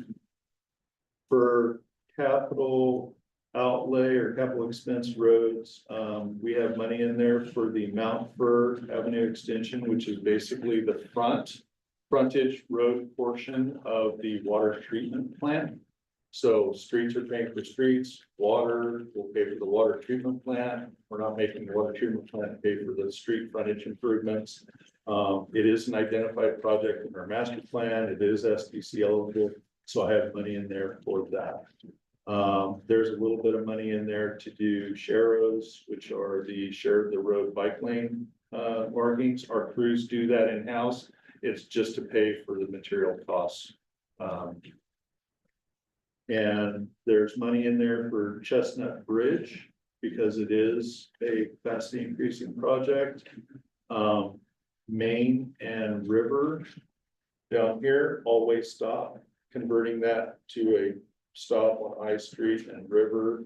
And right now it's free flow in the north and south direction. There's a lot of accidents at that intersection. One of the advantages of taking over Corvallis Road is we now control that intersection with Marion County. I can work with them to make it an always stop. And because we own it, I can put in to the state traffic engineer to do a speed reduction on that street. It's hard for me to do a speed reduction on a county road. So we control the road, we ask them to reduce speed, get the speed order. We can make that intersection and that roadway safer. I don't want a speed reduction. I drive that road every day. Those of us coming off the bridge with. Yeah, and the whole reason why we're doing that always stop is because everybody coming over the bridge has to wait for the north-south traffic to go through, and it's a nightmare. Making that an always stop, it will feed traffic off of that bridge really fast. I look out the window and I see all of the traffic. The dead weight sitting on that bridge makes my engine run.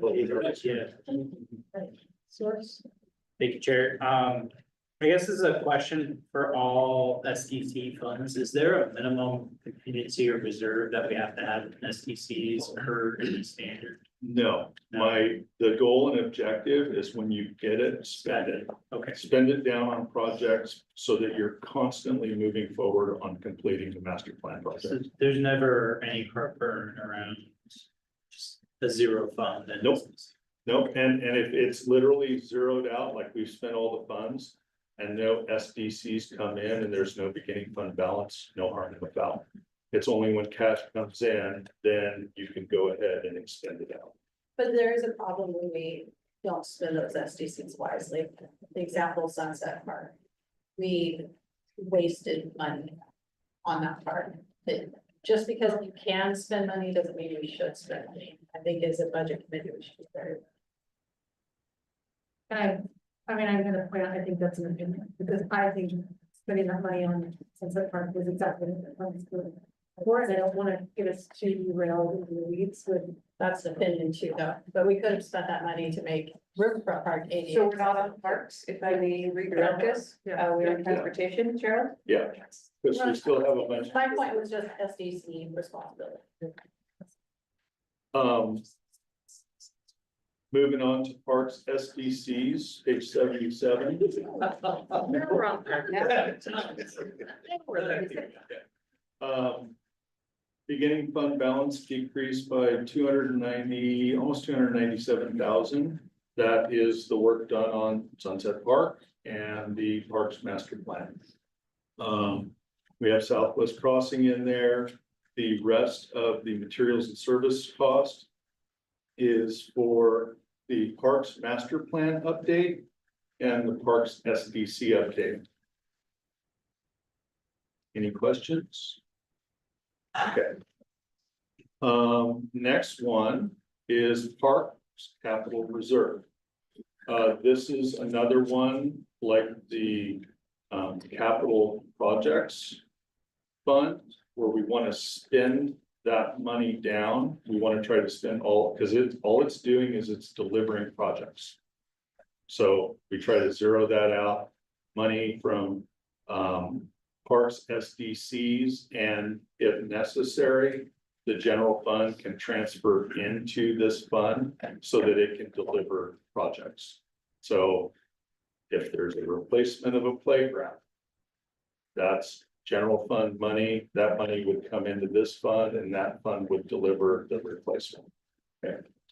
So the beginning balance, where did I go? Parks Cap Reserve, reduced to 116,000. And we only have 16,548 in expenditures, which will go to the Parks Master Plan update, and that's because Parks SDCs was transferred in. Not all of it was spent, so we're spending it from that fund, and then we'll spend the rest of it out of the Parks SDC fund. So we tried to zero that out. The reserve for vehicles and equipment replacement, that is a reserve to replace parks related equipment. So mowers, tractors, the parks vehicle, any of those things that have to be replaced. This is the reserve location where we build up funds so that we can pay cash, just like the street, sewer, water, stormwater fund. We slowly build that up over time so that we can pay cash for the equipment or the vehicle and not take out a loan on it. And that's essentially how everything has been done with our vehicles since I got here. We've added 2 vehicles to the fleet. We've replaced 1 or 2 trucks, and we paid cash for them, no loans, because loans also includes interest, and I hate paying banks interest. So if you put the money away, so you pay cash, it's just fine. Yeah. No, going back to the public comment earlier today, where's the money for the park porta potties come from? That's in the Parks Fund. Which is it? About 30? Let me look. I don't think. That's a general fund, right? Yeah, that's general. Parks Department and the general fund, yeah.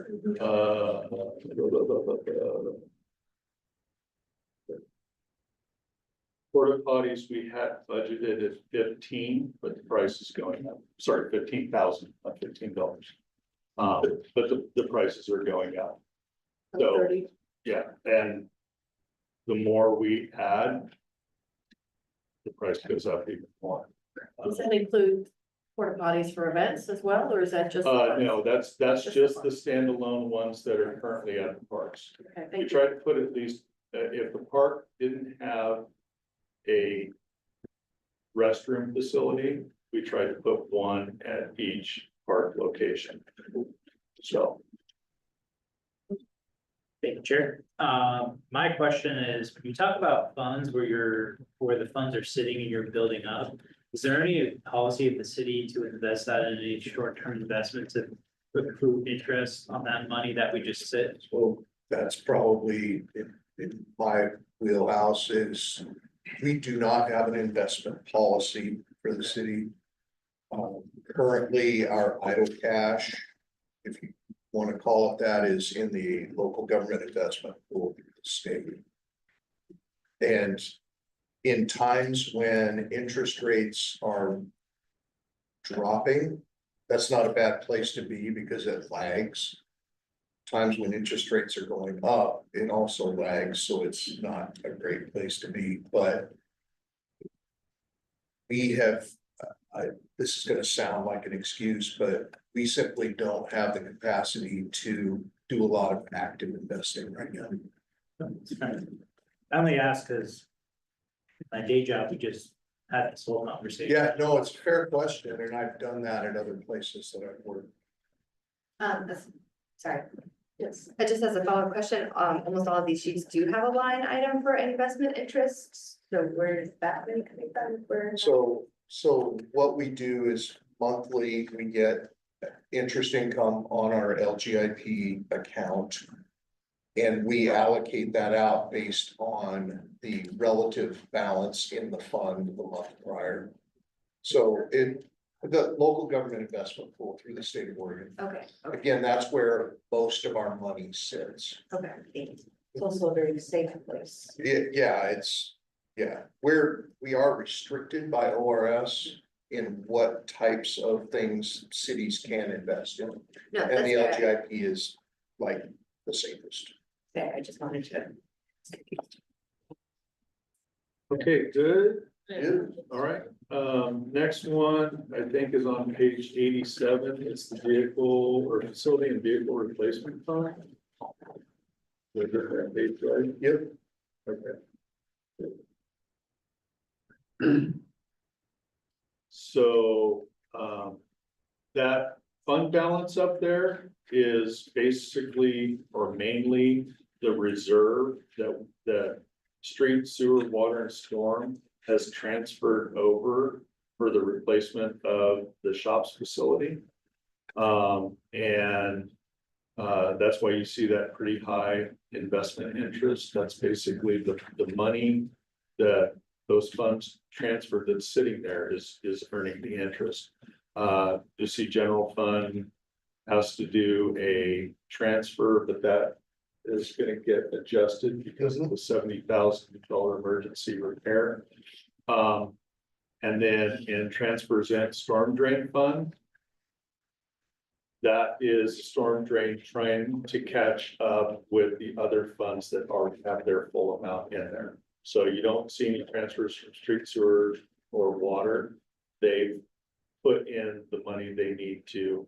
I'm anticipating that in the next fiscal year, the storm fund won't need to contribute anymore. That'll be the last year that it puts money in to be all caught up. And then when they go to build the shops facility, all of it will get expended out of this fund until it's zeroed out.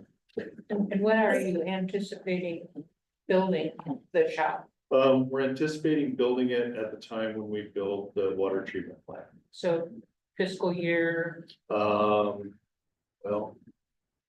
what are we in now? 26, 25, 27? 26, 27, so sometime probably around 28, 29 Okay. ish. Is when we'll start doing that one, because we're gonna be doing design. Treatment plant takes priority.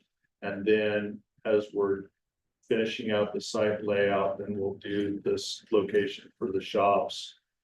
And then this fund will pay for the expenses of the construction of that. And maybe out of order on this question, but will you be staying at the same location or moving somewhere else, or do you know? Until it's built, the crews will not be moving from this location out here. And they'll need to make sure that they have enough storage capacity out there, so there'll be kind of a transition from this property out to the other one. At which point that property is no longer needed for public works, and then they put it up for sale because it is downtown commercial. It's primed for redevelopment, and it would be nice to get that back on. An industrial. Yeah, well, tax rolls and also jobs. So if they're producing jobs downtown and they're paying taxes, that's much better use of the property. So,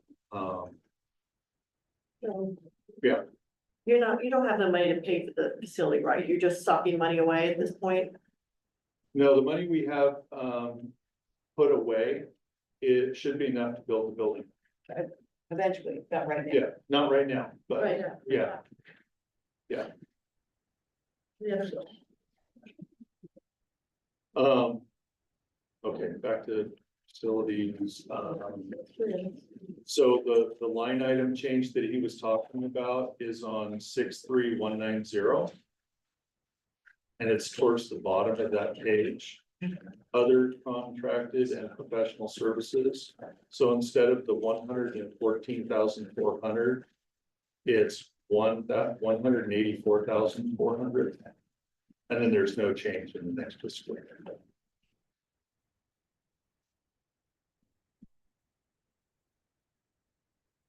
Any questions on facilities, vehicle and equipment replacement? Okay. Last one.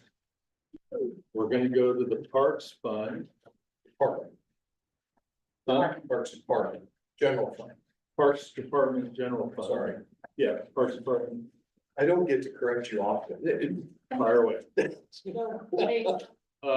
is, should be on 59. Okay.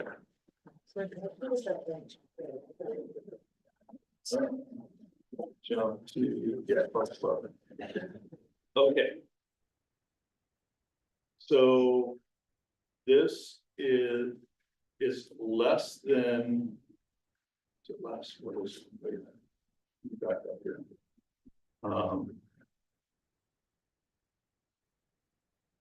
Increase. There's an increase in repairs and maintenance building. For battery operated bathroom door locks at boat ramp. We've had vandalism issues, so we're trying to put timed locks on those. There's some maintenance needs, tires and other motor repair, the equipment line item. And the rest of them are all pretty much the same. The one in here that is new or newer is under materials and services 61550 utilities water. That is the parks paying for water. We're not allowed to give water away free. That includes to ourselves. We have to account for it. Remember, they're different businesses. So we put that line item in there so that the parks could pay for the water used to irrigate park area. The other thing that is, that the reason why we've gone up is you instituted a public safety fee. Public safety also covers the parks, so the parks should pay, and it's $20 per month. And it will go down over time, but we're trying to capture the expenditures. And this one we're chasing like we did on the other one with the garbage. This one we're kind of chasing right now, but it should get ironed out within the next couple of fiscal years. So, Good, I have a question. Of the 105 acres of plots we have in this town, how much of it is actually developed or irrigated? So we have irrigation on, I don't have the breakdown. Okay. But we have irrigation on the riverfront in this area. We don't have irrigation again until the ball fields. We have irrigation, if I remember right, at Pioneer. There's Holy Hop. Pioneer has a water meter. I think there is some irrigation. It does have a spigot there, but I don't think you actually use it. Okay, Henry Hill. And Mount Fir Park, which is Inspiration Garden, they're probably, besides the ball field, they're probably one of our largest water users. Oak and Ash, I've seen them there. Did Did it stop? Cause I've seen them being irrigated. At Polk and Ash, yeah, but I think we kind of turned that one off because we were trying to save money in the parks fund. We've been ratcheting down, contracted services that does maintenance and supplements the work that we do. We've ratcheted them down because that was a huge cost. And then we ratcheted down some of the water use. And part of it is to save money in the parks fund. The other part is water conservation and management plan. If we're trying to conserve water, drinking water, then using that water to irrigate certain spaces that aren't fully used or fully developed is kind of frowned upon by drinking water program. Sunset Park with irrigation. What's that? Sunset Park. Sunset Meadows Park. Yeah, Sunset has irrigation.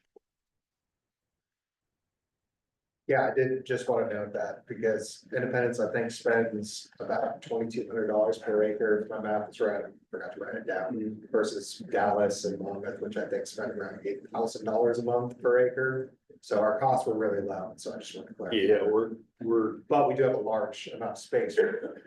And we're trying to do it as lean as possible because anything that we spend has a direct impact on the entire general fund.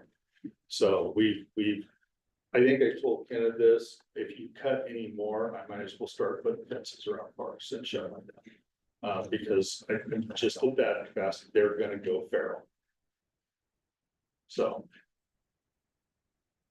One question, this is concerning your department, but not necessarily parks. Are we still sending effluent out to water any fields for farmers? Yes.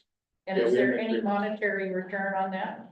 No, I wasn't here when that stuff was set up. That setup is very typical. It's a partnership. We have to get rid of the water. We have no way to get rid of the water. If we discharge it to the river, we violate our permit and it's a lot of money. I'm aware of that, yeah. But giving them the water, pumping it up there so they can use it, makes DEQ happy, allows us to get rid of our water. And also, if we're giving them the water, they're not drawing it from the ground through their well. So it takes the pressure off of the aquifer. So it balances on the positive side Yeah. for everybody. Yeah, it is a win-win. Okay. And pretty much like Silverton, they pump it up to the Oregon Gardens. Malala, it goes out to a cattle ranch. And I think it goes to cemetery still too. So it's a beneficial use. We never charged anybody for those because they're taking our water, we can get rid of it and we stay in compliance. That's a wrap. it. That's a wrap.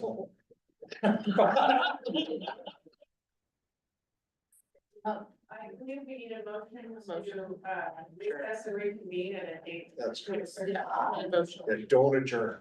No. Adjourning is bad. Motion to recess and reconvene next Wednesday. Yes. So, Or Kathy, she got. You can second. well, I need a second. I'll second. Okay. Session.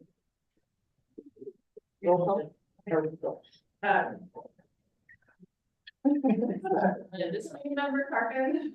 Aye. Committee member Morton. Aye. Committee member Traffus. Committee member Roden. Aye. Committee member Wilbur. Aye. Committee member Starman. Aye. Committee member Swartz. Aye. Committee member Seiler. Aye. Committee member Ford. Aye. Committee member Christensen. Aye. Committee member Martin Willis. Aye. Committee member Porter. Aye. Committee member Schwartz. Aye. Chair Garrison. Aye. Thank you all for so. What were the codes for? Motion passes 4-1. So we don't violate each other's space. It's just to keep. Oh, yeah, don't anybody leave. Put them on your name if you want. Needs to be a- No leaving yet, though. You don't get out of here. No, there's more to do. So, Oh. Here's the urban renewal. so the question was raised about why the cones. The cones were to help us keep track of who was waiting to ask a question if we had multiple people, so we can keep track. Because last year you could flip your thing up, but it's. And then you have to bring your responses. So we should have explained that at the beginning of the So, Yeah, well, I was late, so I don't know. Yeah, it's so well behaved. All right, It's so- good. we need to open the budget committee for. Oh. We should put all the order and everything. Sorry. Yeah. He gets.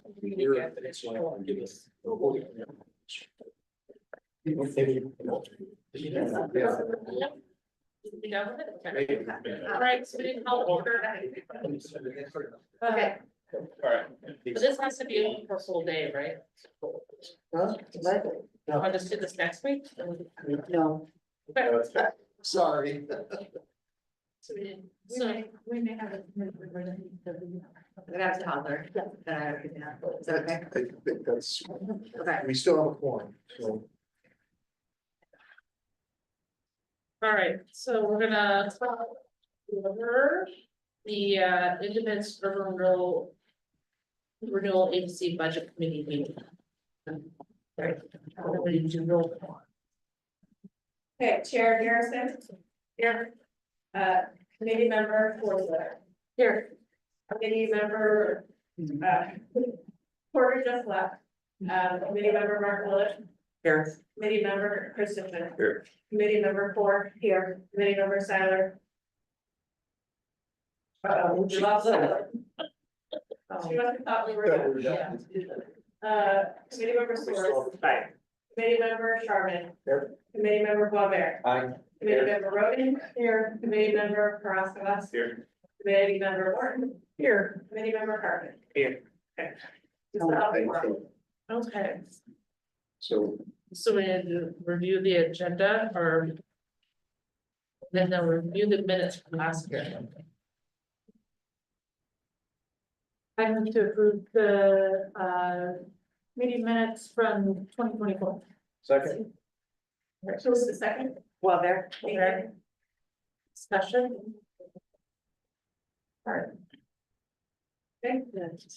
Committee member Carmen. Aye. Committee member Morton. Aye. Committee member Karasavas. Here, aye, yeah. Committee member Roden. Committee member Boisvert. Aye. Committee member Sharman. Aye. Committee member Soares. Aye. Committee member Ford. Here, aye. Remember Christensen. It's late. Committee member. Aye. Willis. Committee member Schwartz. Chair Garrison. Aye. Thank you. Motion passes. All right, so now I need to open it up for consider a public comment. Or is there any? Hearing none, we'll close. Is there public comments? Now we'll do the budget presentation. Okay, I'm not going to read this one to you. It changed and I apologize for this, you guys. It's late. I know it's late. We're gonna get through this fairly quickly because there's just not a lot here. Okay, and there, at the end of this, you do have the option of approving this budget. We're going to see these funds again in the city budget because it's part of the city. But it is a standalone entity here, so I'm just going to cover this fairly quickly. We all know what the Urban Renewal Agency does, what it has done, what it is doing. Currently, the only resources to this fund are mostly tax increment, property tax proceeds, and transfers from the city related to debt service, because the debt on this building and a portion of the debt on the Indy Landing is 50-50 split between the city and Urban Renewal. So there's money coming from the city to help pay that debt service. All of the expenditures at this point out of the urban renewal district are debt service, either on bonds and loans or back to the city to pay the general fund and to pay the SDC loans, okay? That's really all that's going on here now with urban renewal. There are two funds, the Urban Renewal Capital Projects Fund and the Urban Renewal Debt Service Fund.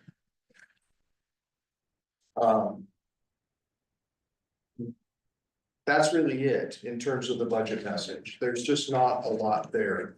Real quickly, I will cover on page 3, the Urban Renewal Projects Fund. You see a beginning balance there, some property tax money coming in, and then the interfund loans going out. There is one thing that we will correct, and I'll bring, well, we're not allowed to budget a contingency in this fund because it's only paying debt service. This was one of the audit findings. I will correct that with your permission. We'll let that roll to the ending fund balance. So I would actually probably need a motion to amend this budget to remove the contingency as budgeted in 25-26 in the capital projects fund. So if I could get that motion. So moved. Second. Great. Council, Committee Member Morton, Yep, Morgan. Committee Member Source. Perfect. All right. Discussion. What were we talking about last night in our work? Our work session about, too much money. Or was this part of this, what we were talking about, how we had debt that we had not paid for so many years and we're not anticipating paying? Does that have anything to do with this rate? It does not impact the budget for this fund, for either of these funds currently. What we're looking at is the long-term viability of being able to, not viability even. What we were talking about last evening is the ability of the capital projects fund to repay the city's general fund as scheduled. And we're probably not gonna be able to do that. But I can't make that call at this point until we see the report from our consultants. So It's likely that we will reschedule the payments to the general fund over a longer period to allow for the resources to be there. So, but it makes me feel uncomfortable for us to approve this budget tonight when there is a $3.1 million gap that we have to try to figure out how to pay. There's no requirement to pass this budget tonight. I'm just saying you could, okay? This So is you just have to, a this motion motion is just to change that to line change item. that line Because item. the line item is not properly allocated on the Right, budget. it- Go ahead and put it's it an twice, error right? that That's all we we're voting got on right called now. out on in the audit we're fixing. Yeah, that's all this is right now. Discussion over? Yep. Okay, Chair Garrison. Aye. Committee Member Swartzler. Aye. Committee Member Martin Lewis. Aye. Committee Member Christensen. Aye. Committee Member Ford. Aye. Committee Member Source. Aye. Committee Member Sherman. Aye. Committee Member Boisvert. Aye. Committee Member Roden.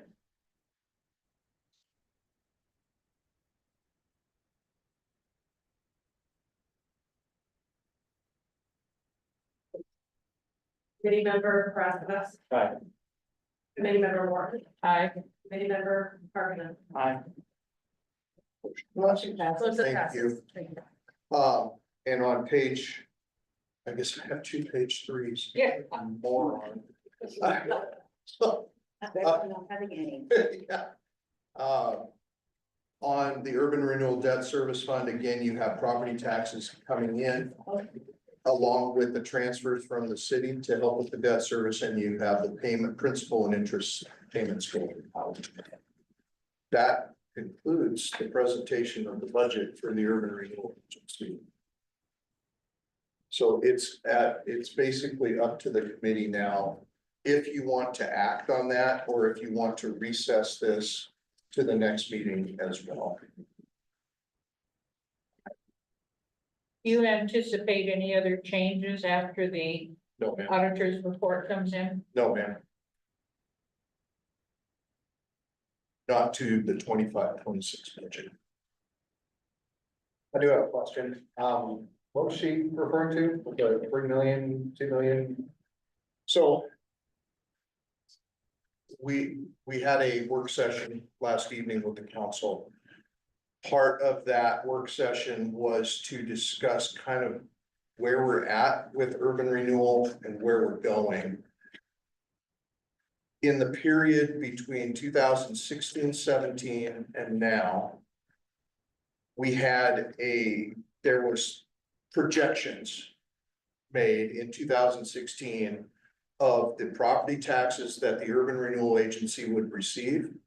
And there were projections on what the debt service would be. Both those projections proved to not be accurate in real life over that period. Is that just because of lack of renters? For lots of reasons, lots of reasons. One of the big ones is concrete and sits on Second Street. So we've collected less property tax than we thought we would. And we've paid more debt than we thought we would. The combination of those two things is about $3 million, 3.1 million. Okay. Can I clarify that? It's not just the property on Second Street, correct? It's That was a factor. That is made concessions and reduced property tax collections on the apartments and developments. I can't speak to that. I don't know if that happened or not. No, so the property, there was no concessions on the property taxes. What it was is the urban renewal district was funding the road, water, sewer, Osprey Lane and that infrastructure that way, using the property taxes from that development. And how much money was it to build Osprey? $3-ish million. For that little stretch. Dana, that work session's online if you want to watch it. I kind of petered out by that point. No worries. So did we. So then I guess we're back to what's the pleasure of the committee? Yeah. Leah wants to know that. I would prefer to wait until we pass the budget. We will table this till next week. So the motion would be? Motion I to. make a motion to Recess. hold off on passing the urban renewal agency budget until we pass the city's budget. Second. Recess, we need to. Yeah, we need to recess. Motion to recess. And reconvene. I move to recess And reconvene. and reconvene. At the next meeting, which will be next. Still second. Christian, second. Yes. Discussion. All right. Committee member Parkman. Aye. Committee member Moore. Aye. Committee member Crosswell. Committee member Roden. Committee member Webber. Aye. Committee member Sherman. Aye. Committee member Ford. Aye. Committee member Ford.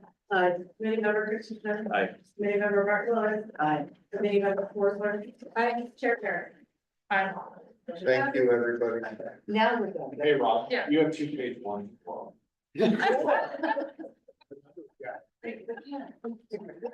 Just let it, Peter do that. It's nice to know I'm consistent. Check yours.